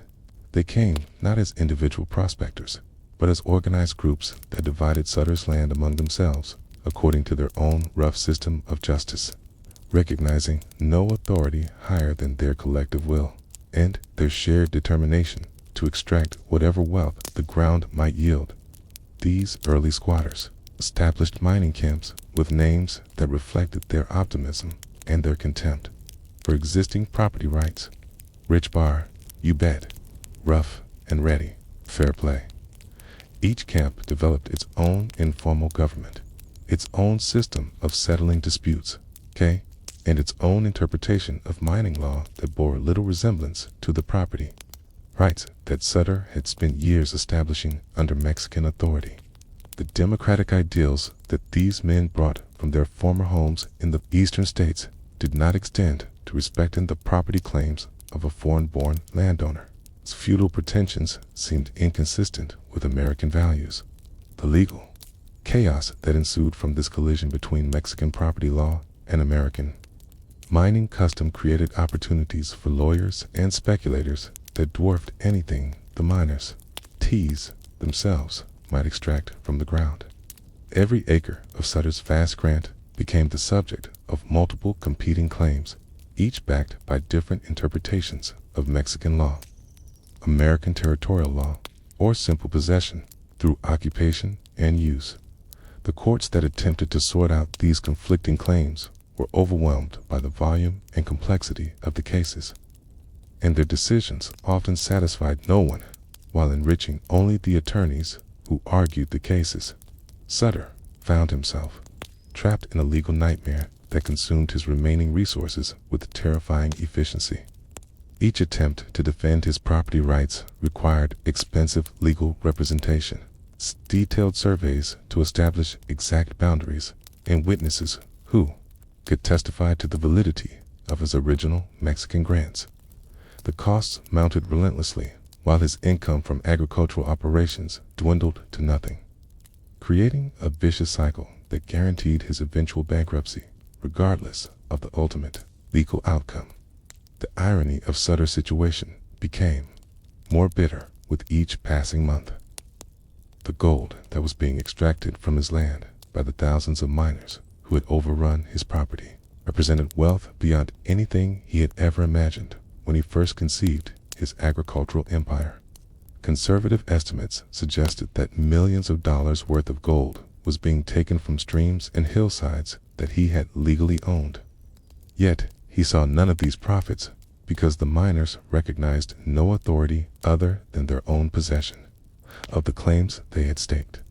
The federal government's response to the legal chaos in California reflected the broader American ambivalence about property rights, democratic values, and the rule of law. Politicians in Washington understood that California's gold production was essential to the national economy, providing the hard currency that America needed to finance its expansion and development. They were reluctant to take any action that might discourage mining or create uncertainty about mining claims, even if such action would have protected the legitimate property rights of men like Sutter. The California Land Commission, established by Congress in 1851 to adjudicate disputes over Mexican land grants, represented an attempt to bring order to the legal chaos while protecting the interests of American miners and settlers. However, The Commission's procedures were heavily biased against the holders of Mexican grants, requiring them to prove the validity of their claims before American courts using American legal standards that bore little resemblance to the Mexican legal system under which the grants had been made. Sutter's case before the Land Commission became a test of whether Mexican property rights would be respected under American law or whether the democratic principle of equal access to natural resources would take precedence over existing legal claims. The Commission heard testimony about the original grants, examined surveys and maps that attempted to establish exact boundaries, and listened to arguments about the intentions of the Mexican government and the rights of American citizens who had occupied and improved the land. The proceedings dragged on for years, consuming Sutter's remaining resources and energy. While the gold continued to flow from his former lands into the pockets of men who had no legal claim to be there, the uncertainty created by the ongoing legal battles made it impossible for Sutter to obtain credit or investment capital that might have allowed him to participate in the mining boom that was destroying his agricultural empire. The human cost of this legal and economic warfare extended far beyond Sutter's personal tragedy. The Native American communities that had provided much of the labor for his agricultural operations were caught in the crossfire between competing groups of settlers and miners, often suffering violence and displacement that amounted to genocide. The Mexican families who had lived peacefully in the valley for generations found their own property rights challenged by American newcomers who viewed them as foreigners with no legitimate claim to American soil. The social fabric that Sutter had worked years to establish in the Sacramento Valley unraveled with shocking speed as the gold rush transformed a stable agricultural community into a transient population of fortune seekers with no stake in the long-term development of the region. The schools, churches, and other institutions that support civilized life were abandoned or destroyed as people focused entirely on the immediate goal of extracting as much gold as possible. Before moving on to the next promising location, environmental devastation that accompanied this social transformation represented an ecological disaster. Its consequences would be felt for generations.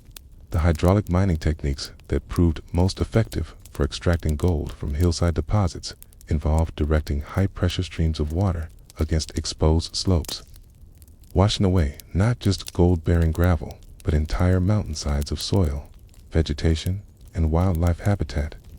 The debris from these operations clogged streams and rivers hundreds of miles away, destroying agricultural land and fisheries that had supported communities for thousands of years.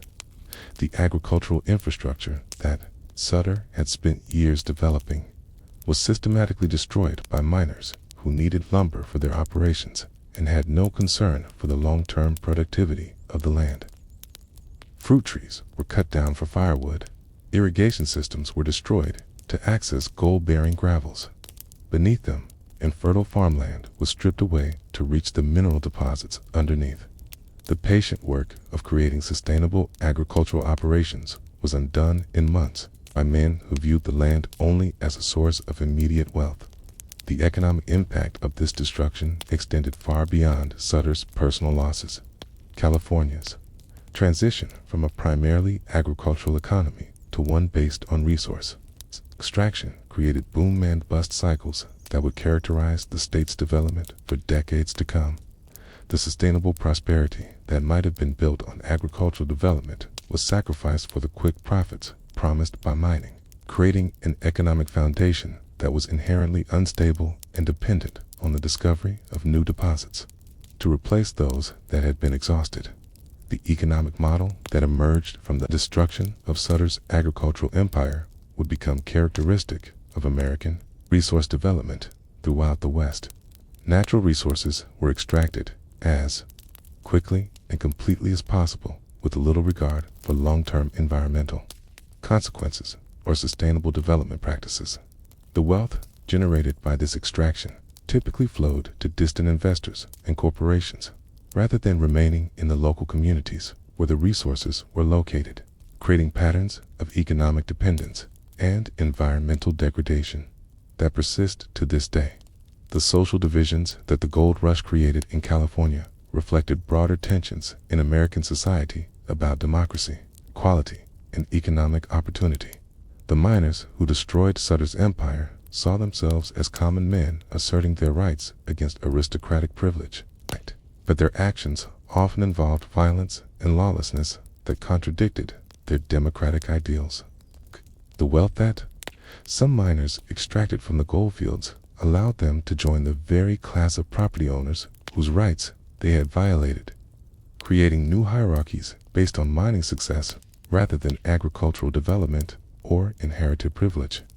The years that followed the destruction of Sutter's agricultural empire were marked by a relentless series of legal battles, financial disasters, and personal tragedies that would transform the once proud Swiss immigrant into a bitter and broken man, as the gold rush that had destroyed his dreams continued to enrich others. Sutter found himself trapped in a nightmare of litigation and poverty that consumed the remainder of his life and left him dependent on the charity of friends and the grudging support of a government that had failed to protect his legitimate property rights. The final collapse of Sutter's financial empire came not with dramatic suddenness, but with the slow, grinding inevitability of water wearing away stone. Each legal defeat brought new expenses and fresh disappointments, while his remaining assets were consumed by attorney fees, court costs, and the basic expenses of survival. The man who had once employed hundreds of workers and owned thousands of acres of prime agricultural land found himself reduced to living in a small cottage on the outskirts of Sacramento, dependent on a small pension from the California legislature and the occasional generosity of old friends who remembered his former prosperity. The psychological transformation that accompanied Sutter's material decline was perhaps even more devastating than his financial losses. The confident vision and boundless optimism that had sustained him through years of building his agricultural empire gave way to a bitter obsession with the injustices he had suffered and the conspiracies he believed had been organized against him. His letters from this period reveal a man consumed by resentment and regret, unable to accept that his dreams had been destroyed, not by malicious enemies, but by the inexorable forces of historical change that had transformed California from a sleepy Mexican province into the dynamic heart of American expansion. The irony of Sutter's situation became more poignant with each passing year as California's gold production continued to generate enormous wealth for miners, merchants, and investors, while he remained mired in poverty and legal disputes. The streams and hillsides that had once been part of his agricultural empire continued to yield millions of dollars in gold. But the complex web of mining claims, legal challenges, and competing ownership assertions ensured that none of this wealth found its way to the man whose original land grants had encompassed much of the richest gold-bearing territory in California. James Marshall, Sutter's partner in the sawmill venture where gold was first discovered, suffered a parallel decline that illustrated the cruel irony of their situation. The man whose sharp eyes had first spotted the glinting metal that would transform a continent found that his moment of fame brought him no lasting prosperity. The mill that bore his name became a tourist attraction, but Marshall himself lived in poverty, working occasionally as a gardener or handyman while bitter about his failure to profit from the discovery that had made so many others wealthy. The environmental legacy of the gold rush that destroyed Sutter's empire continued to unfold long after the last placer claims had been worked out and the hydraulic mines had been shut down by legal injunctions. The Sacramento Valley that Sutter had envisioned as a garden of agricultural prosperity bore permanent scars from the mining operations that had torn up hillsides, diverted streams, and stripped away topsoil that had taken millennia to accumulate.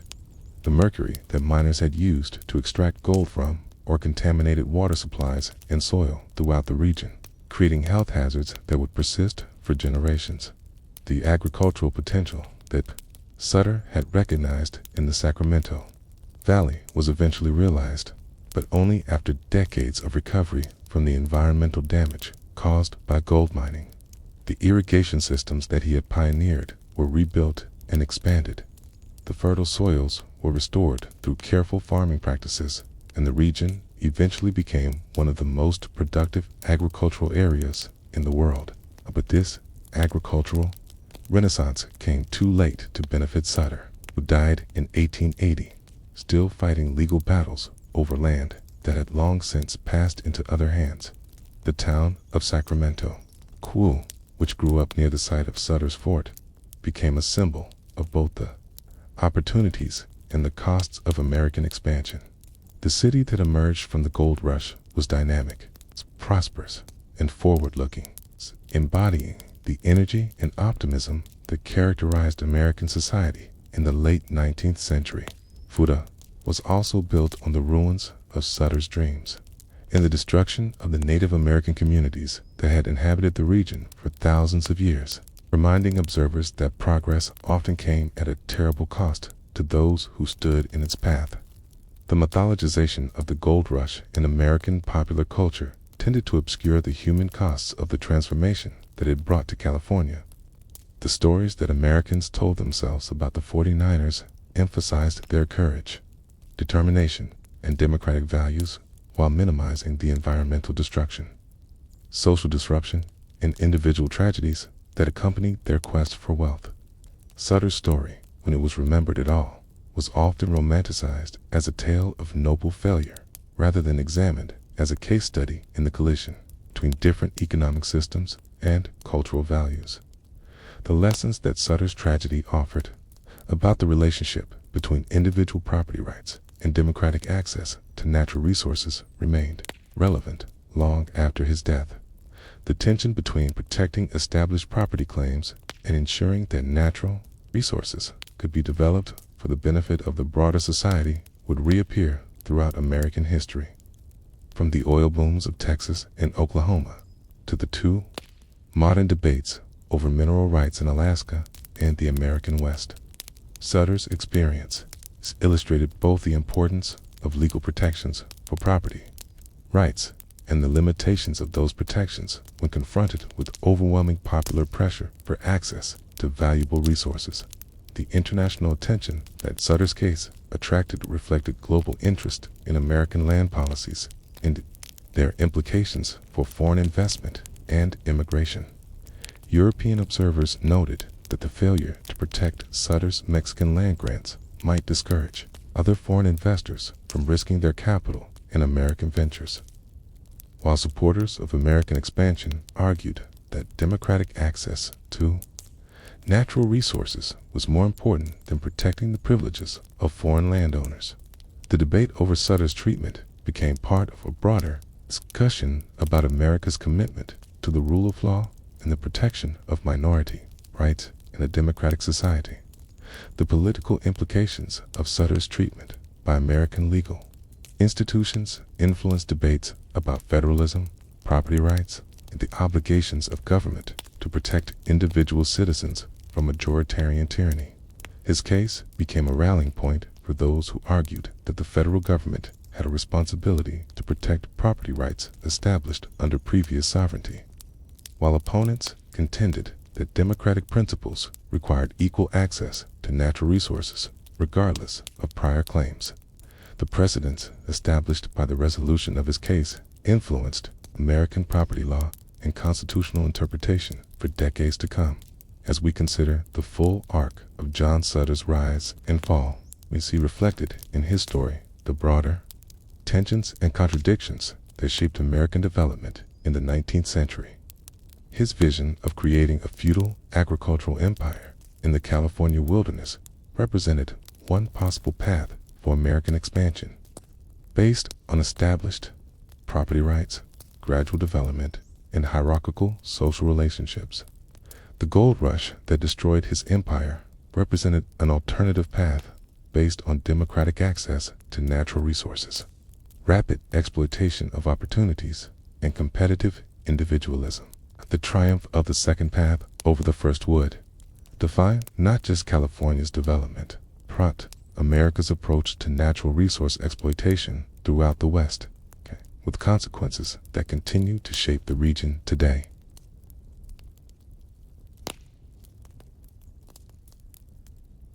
Now, let us step through the heavy oak doors of a knob-hilled mansion on a foggy San Francisco evening in 1876, leaving behind the muddy desperation of the goldfields and the tragic ruins of Sutter's dreams, to enter a world of almost incomprehensible luxury built upon the suffering and labor of thousands.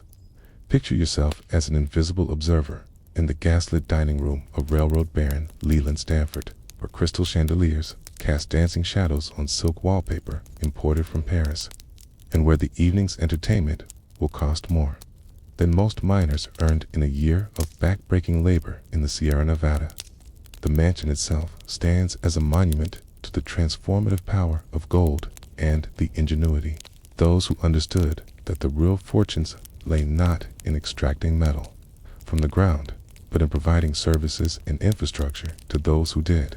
Stanford, along with his associates in the Central Pacific Railroad, had recognized that moving people and goods to and from the goldfields would generate more reliable profits than the uncertain business of mining itself. The 30-room mansion that resulted from this insight represented not just personal wealth, but a new aristocracy based on industrial and commercial success rather than inherited privilege or landed estates. The dining room where we find ourselves this evening embodies the peculiar mixture of European sophistication and American excess that characterized the newly wealthy of San Francisco's elite society. The massive mahogany table, capable of seating 24 guests in comfort, was crafted by the finest cabinet makers in New York and shipped around Cape Horn at enormous expense. The chairs, upholstered in burgundy velvet, were designed to accommodate the long, leisurely meals that had become fashionable among those who wished to display their freedom from the constraints of time and economy that governed the lives of working people. The guests gathering around this table represent the diverse sources of wealth that the gold rush had created. There is Charles Crocker. His construction company had employed thousands of Chinese workers to blast railroad routes through the Sierra Nevada, earning profits that dwarfed anything individual miners might extract from their claims. Beside him sits Mark Hopkins, the hardware merchant whose practical understanding of miners' needs had transformed a modest Sacramento store into a commercial empire. James Fair, the mining engineer whose technical expertise had made the Comstock lode profitable, occupies a place of honor next to his wife, whose jewelry alone represents more wealth than most mining camps would produce in their entire existence. The women who graced this gathering embodied the complex social dynamics of a society where new money struggled to establish itself within existing frameworks of respectability and cultural refinement. Their gowns, ordered from the finest dressmakers in Paris and New York, represent months of labor by skilled seamstresses whose wages would barely support their families. The jewels that adorned their necks and wrists were purchased not just for their beauty, but as tangible symbols of their husband's success and their own elevation to a social status that would have been unimaginable decades earlier. The servants who attend this gathering move through the room with the practiced invisibility that marks their profession. But their presence adds another layer to the complex social hierarchy that the gold rush has created.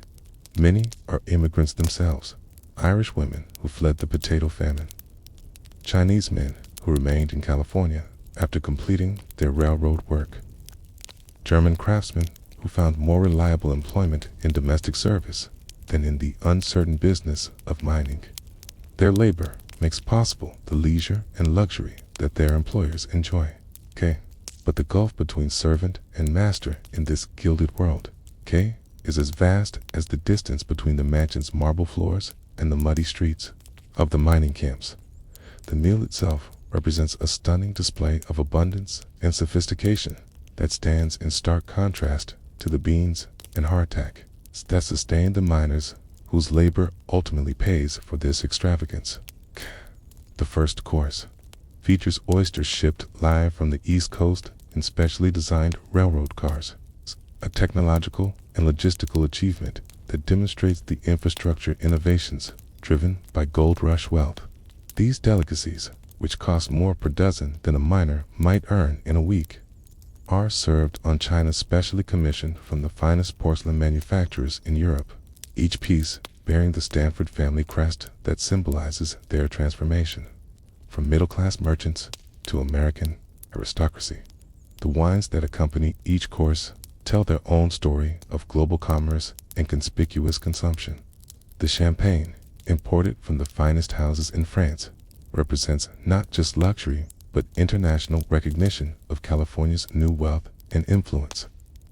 The Bordeaux that accompanies the main course was selected not only for its quality, but for its scarcity, demonstrating the host's ability to acquire goods that remain beyond the reach of even other wealthy families.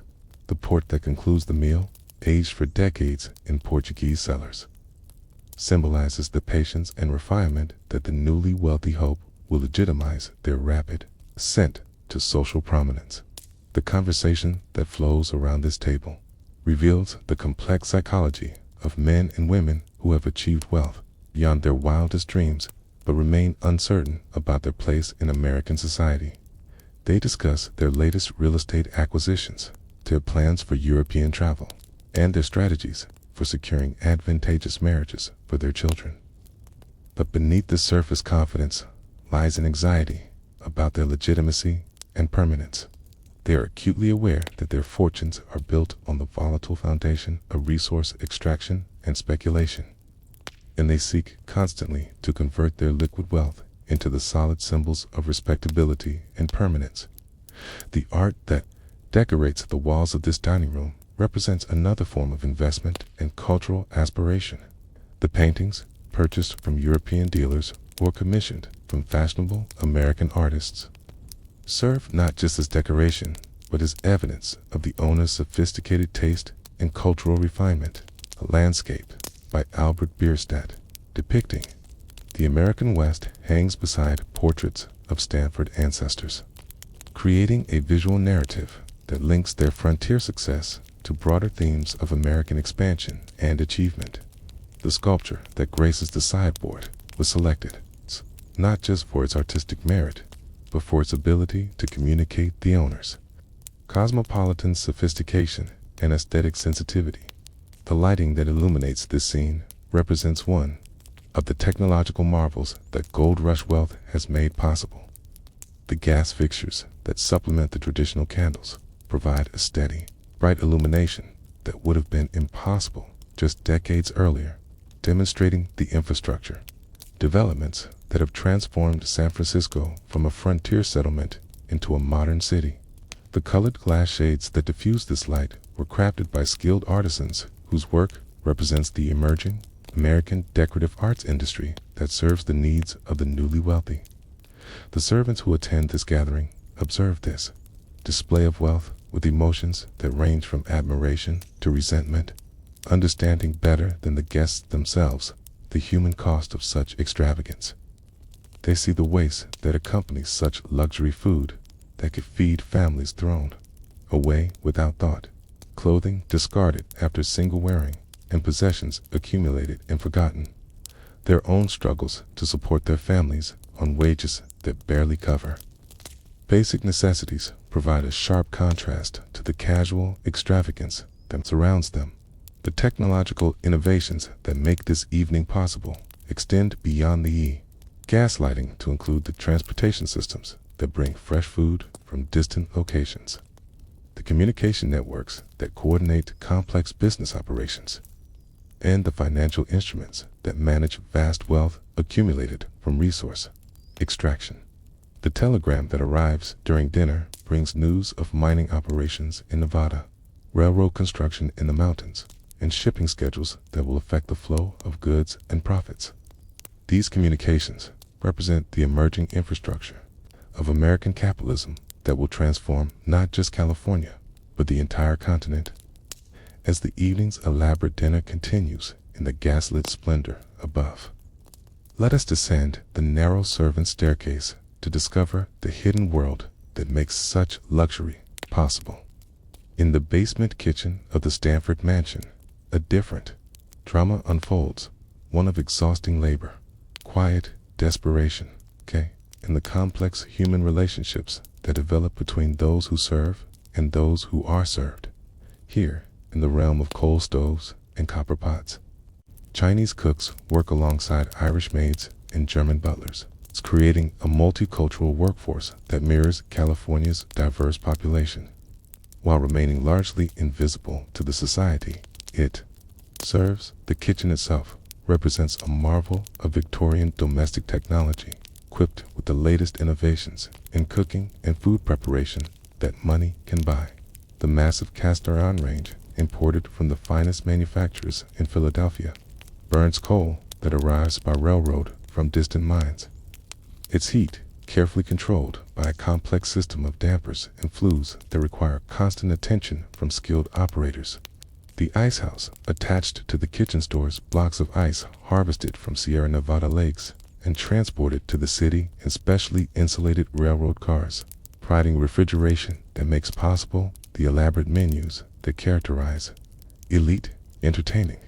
The head cook, a middle-aged Chinese man named Ah Sing, commands this culinary empire with the quiet authority of someone who understands that his skills are both essential and undervalued.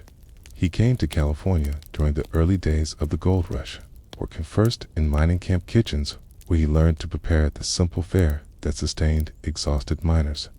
His talent for transforming basic ingredients into palatable meals brought him to the attention of San Francisco's emerging elite, who discovered that Chinese cooks could create sophisticated dishes at a fraction of the cost of European trained chefs.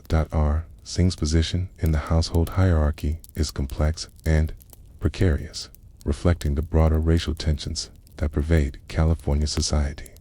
His culinary skills have earned him the grudging respect of his employers and the obvious admiration of the guests who praise the elaborate meals he prepares. But his race and immigrant status ensure that he will never be accepted as an equal or acknowledged for his contributions to the family's social success. He earns wages that are higher than those paid to other servants, but still far below what a white chef with similar skills would command. And he must constantly navigate the prejudices and stereotypes that shape how others perceive him. The assistant cooks who work under Ah Sing's direction represent the international character of San Francisco's servant class. There's Giuseppe, a young Italian immigrant whose knife skills were learned in his father's restaurant in North Beach, but who found that anti-Italian prejudice made it difficult to advance in the city's established restaurants. Maria, a Mexican woman whose family lost their ranch to American settlers, brings knowledge of traditional California cuisine that adds authentic touches to the Mexican-inspired dishes that have become fashionable among the city's elite.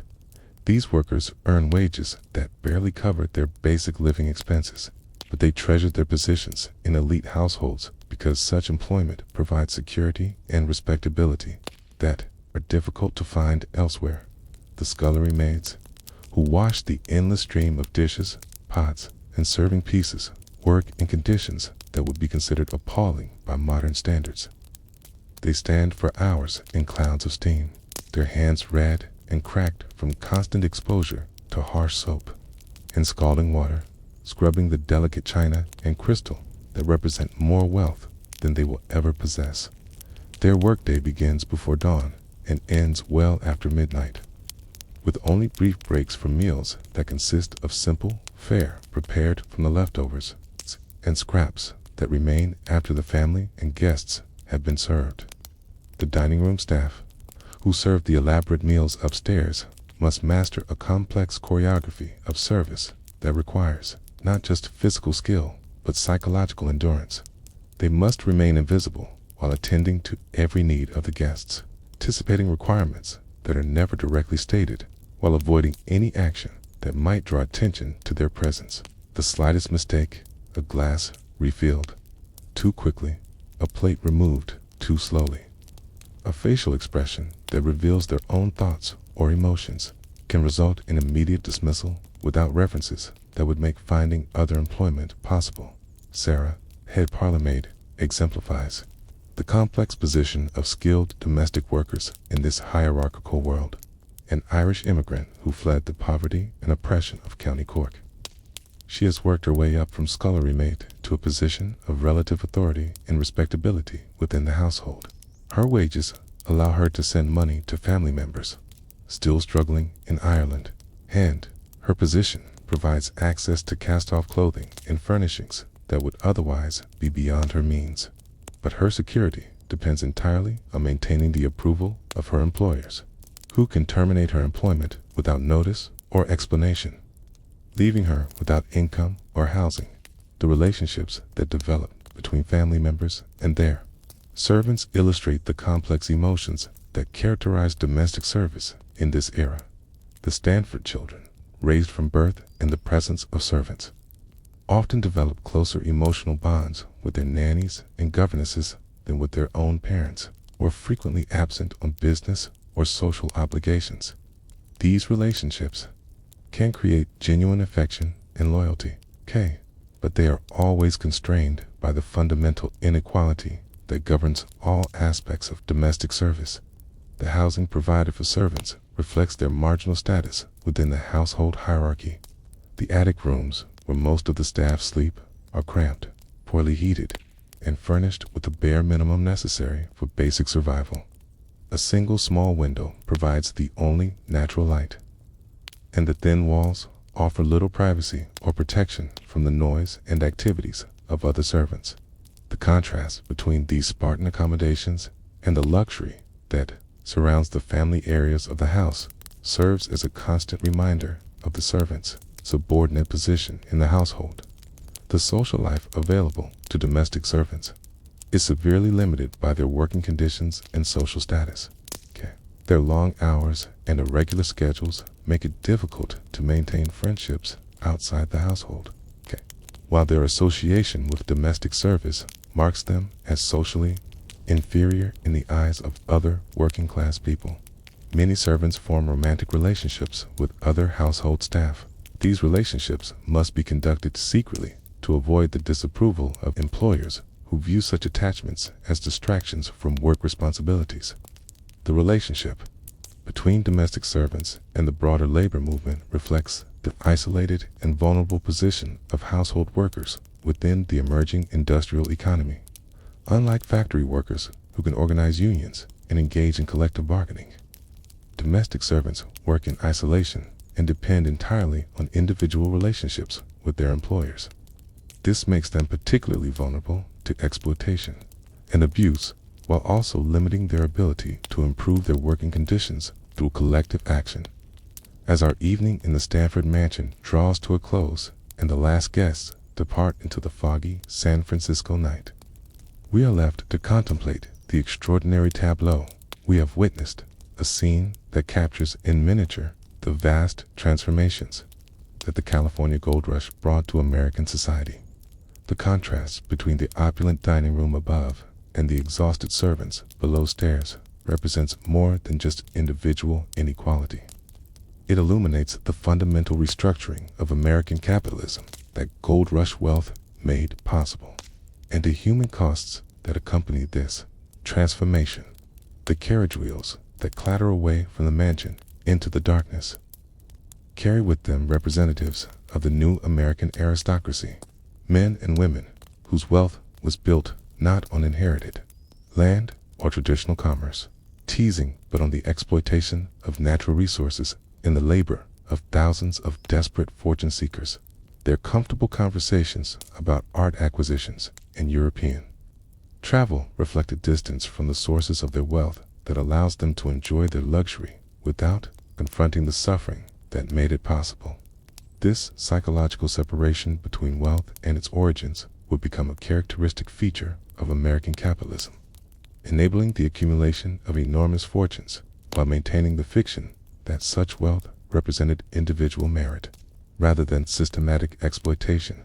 The transformation of California from Mexican pastoral paradise to American industrial powerhouse illustrates the broader pattern of American expansion that would characterize the nation's development throughout the 19th century. The gold rush represented not just the discovery of mineral wealth, but the imposition of a new economic and social system that prioritized rapid resource extraction over sustainable development. Individual competition over community cooperation, and short-term profits over long-term environmental stewardship. This pattern will be repeated across the American West as settlers and corporations sought to exploit timber, oil, copper, and other natural resources with little regard for the consequences to indigenous peoples, immigrant workers, or the environment itself.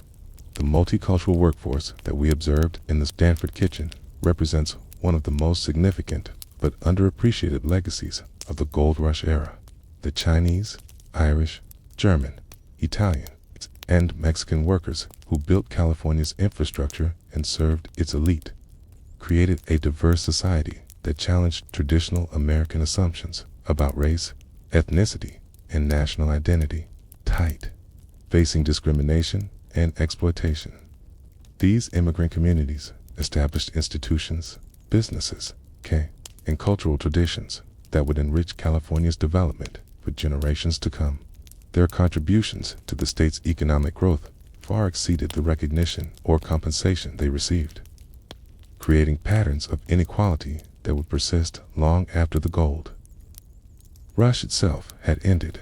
The environmental consequences of the Nemea of the gold rush that we glimpsed in Sutter's story continued to unfold throughout the late 19th century, creating ecological damage that would take generations to repair. The hydraulic mining techniques that stripped away entire hillsides, the mercury pollution that contaminated waterways throughout the Sierra Nevada, and the deforestation that accompanied mining and railroad construction represented an environmental catastrophe whose full extent would not be understood until decades later. This pattern of environmental destruction in pursuit of short-term economic gain would characterize American industrial development throughout the West, creating a legacy of contaminated landscapes and depleted resources that continues to challenge environmental restoration efforts today. The financial innovations that Gold Rush wealth made possible helped to establish San Francisco as a major center of American banking and investment, creating institutions that would play crucial roles in financing the nation's continued expansion and development. The banks that were founded to handle gold deposits and mining investments developed expertise in risk assessment, international commerce, and speculative financing that would prove valuable in other industries and regions. The investment patterns established during the Gold Rush era, the willingness to risk enormous sums on uncertain ventures, the ability to mobilize capital quickly for large-scale projects, and the development of sophisticated financial instruments to manage risk would become characteristic features of American capitalism. The technological innovations that the Gold Rush spurred extended far beyond mining equipment to include transportation systems, communication networks, and manufacturing processes that would transform American industry. The railroads that connected California to the rest of the continent required engineering solutions to unprecedented challenges, creating expertise that would be applied to railroad construction throughout the world.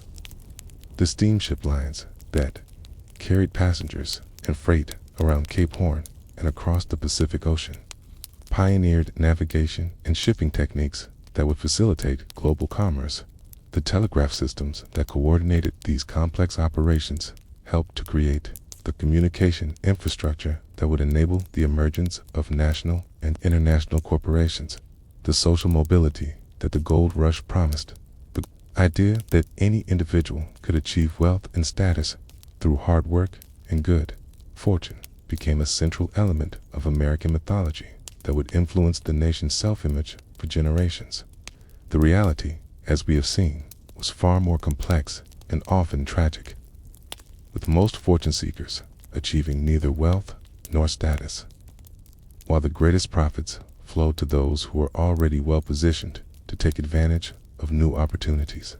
But the myth of sudden wealth through individual effort remained powerful, encouraging continued immigration and westward expansion while obscuring the systematic advantages that enabled some to succeed while others failed. The cultural impact of the Gold Rush extended far beyond California to influence American literature, art, and popular entertainment, in ways that shaped the nation's understanding of its own character and destiny. The stories that Americans told themselves about the 49ers emphasized themes of adventure, individualism, and democratic opportunity while minimizing the violence, exploitation, and environmental destruction that accompanied the search for gold. This selective memory would influence American attitudes toward westward expansion, natural resource development, and the treatment of immigrant and indigenous populations throughout the late 19th century. The legal precedents established during the gold rush era had lasting consequences for American property law, constitutional interpretation, and the relationship between federal and state governments. The disputes over mining claims, land grants, and water rights that arose during the 1850s and 1860s created case law that would influence legal decisions throughout the West for decades to come. The tension between individual property rights and democratic access to natural resources that we saw in Sutter's story would reappear in countless other contexts as America continued to grapple with questions about the ownership and use of natural resources. The international implications of the gold rush extended far beyond America's borders to influence global patterns of migration, investment, and economic development.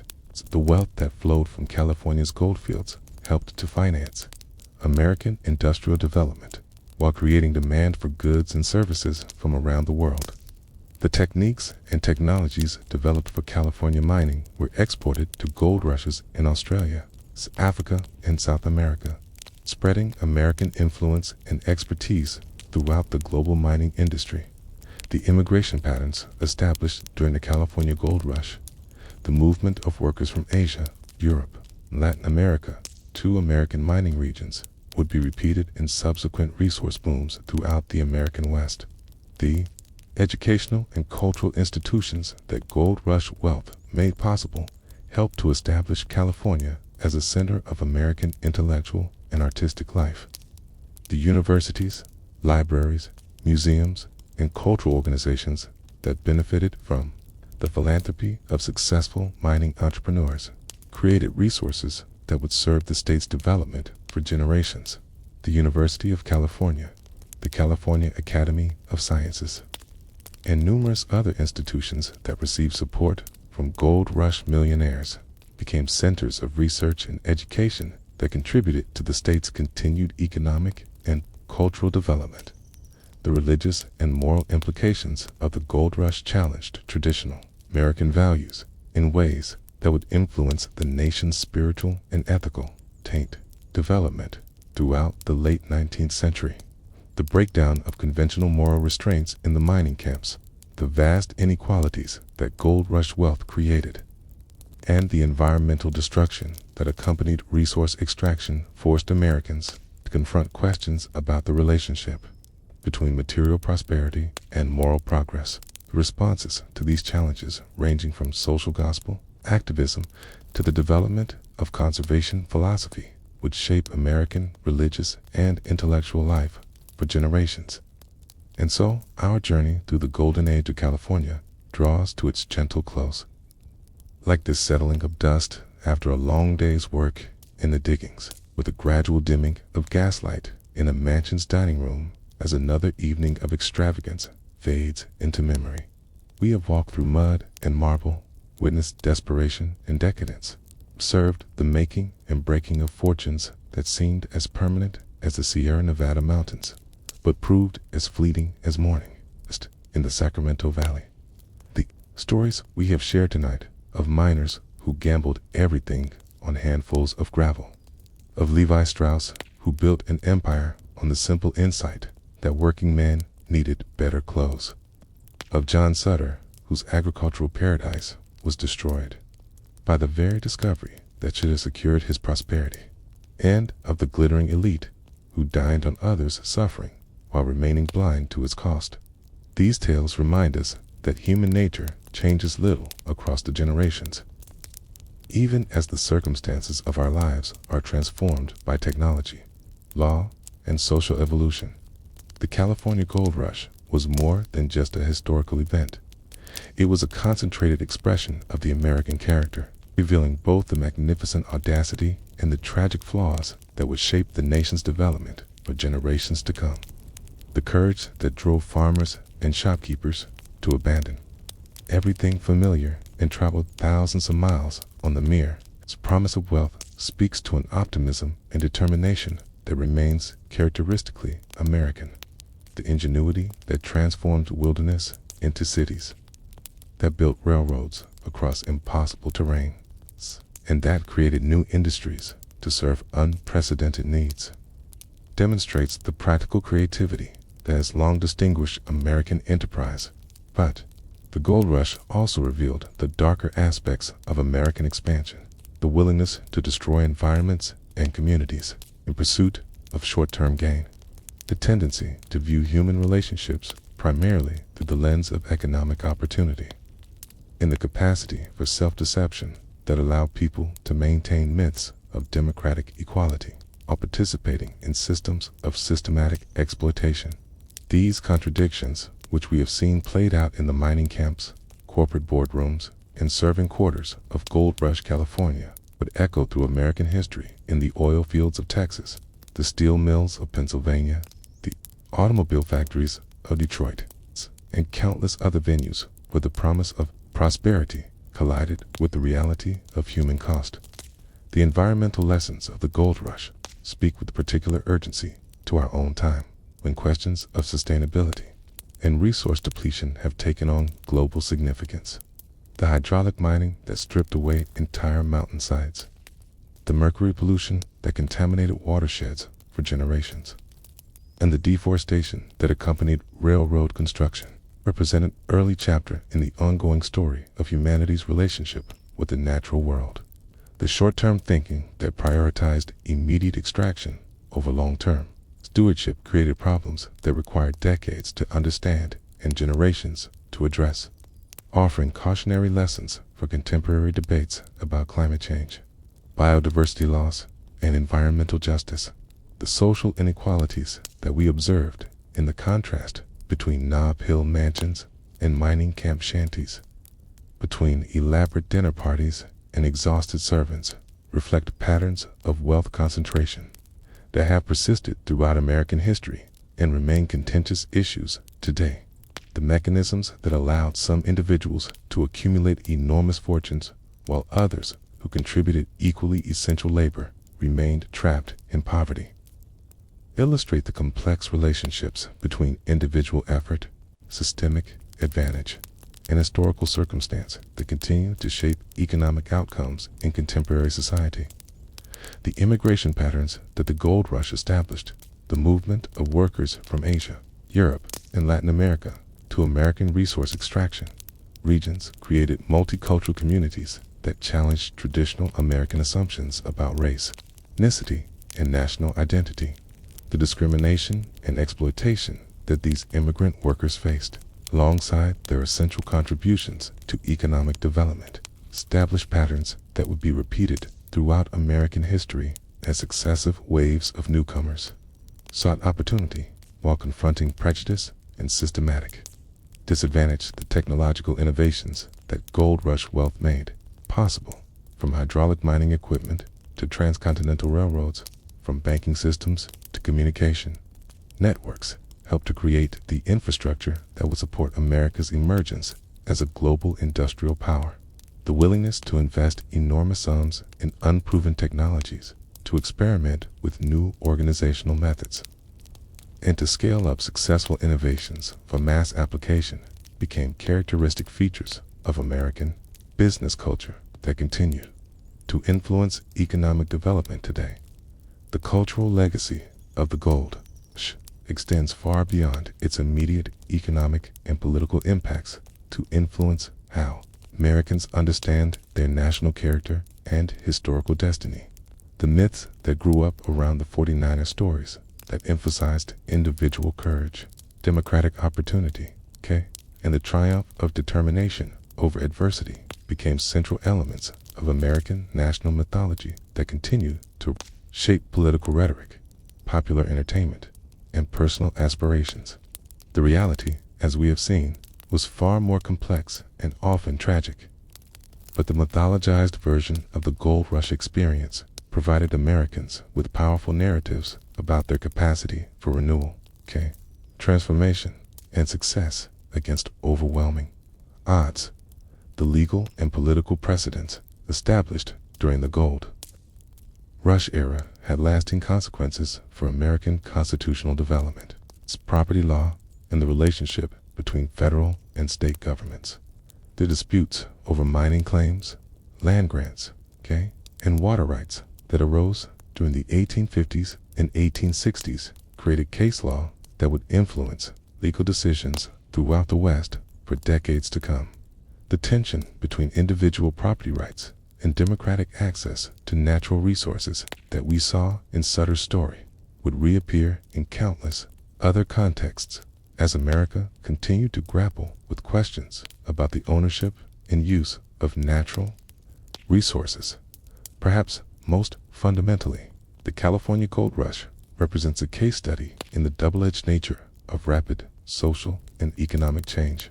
The same forces that created unprecedented opportunities for individual advancement also generated new forms of inequality, exploitation, and environmental destruction. It's the same technological innovations that improved living standards for some people created dangerous working conditions for others. The same democratic ideals that challenged traditional hierarchies also provided justification for dispossessing indigenous peoples and exploiting immigrant workers. These contradictions remind us that progress is never simple or unambiguous, that every advance comes with costs that are often borne by those least able to defend themselves, and that the benefits of economic growth are rarely distributed as fairly as the rhetoric of opportunity might suggest.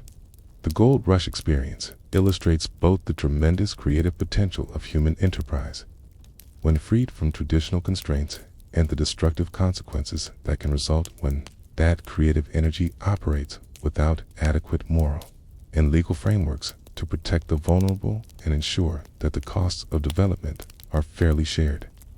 As we reflect on these lessons from California's golden age, we might consider how they apply to our own time and circumstances.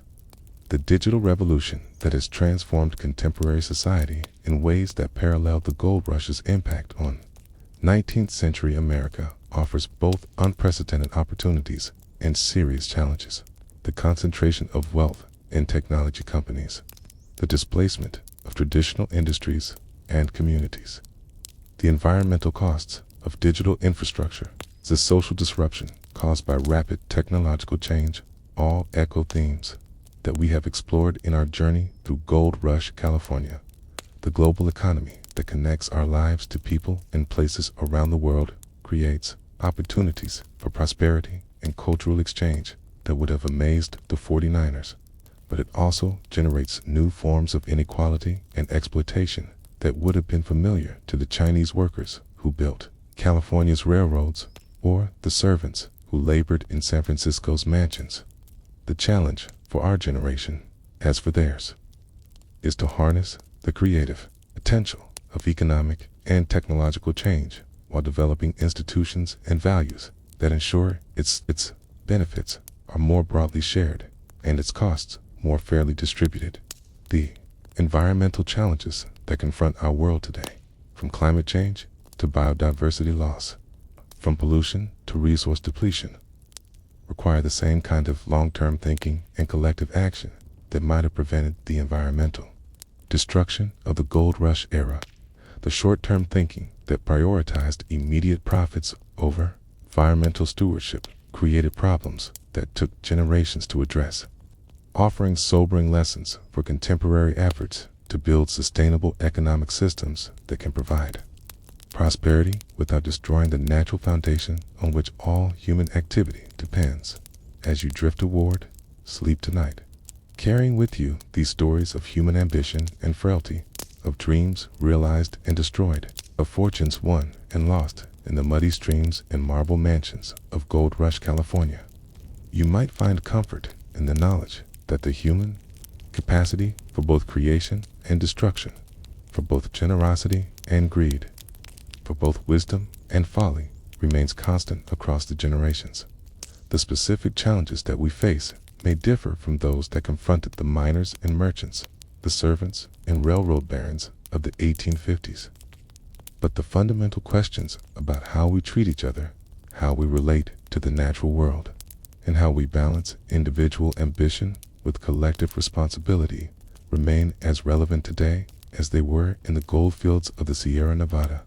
The golden age of California teaches us that every generation inherits both the achievements and the mistakes of those who came before, and that our responsibility is to learn from both success and failure as we work to create a world that is more just, more sustainable, and more humane than the one we inherited. The dreams that drew thousands to California in search of gold were not so different from the hopes and aspirations that continue to motivate people today. But perhaps we can pursue those dreams with greater wisdom about their true costs and more commitment to ensuring that their benefits are shared by all who contribute to their realization. Rest now in the quiet comfort of your own time and place, grateful for the distance that separates you from the desperate gambles and grinding inequalities of the goldfields, but mindful too of the ongoing work that each generation must undertake to build a world worthy of human dignity and aspiration. The stories of California's golden age are not just historical curiosities, but mirrors that reflect both our capacity for achievement and our responsibility to do better than those who came before us. In that reflection, perhaps, lies the true gold that we can extract from the long-buried dreams and disappointments of those who sought their fortunes in the streams and hills of California so many years ago.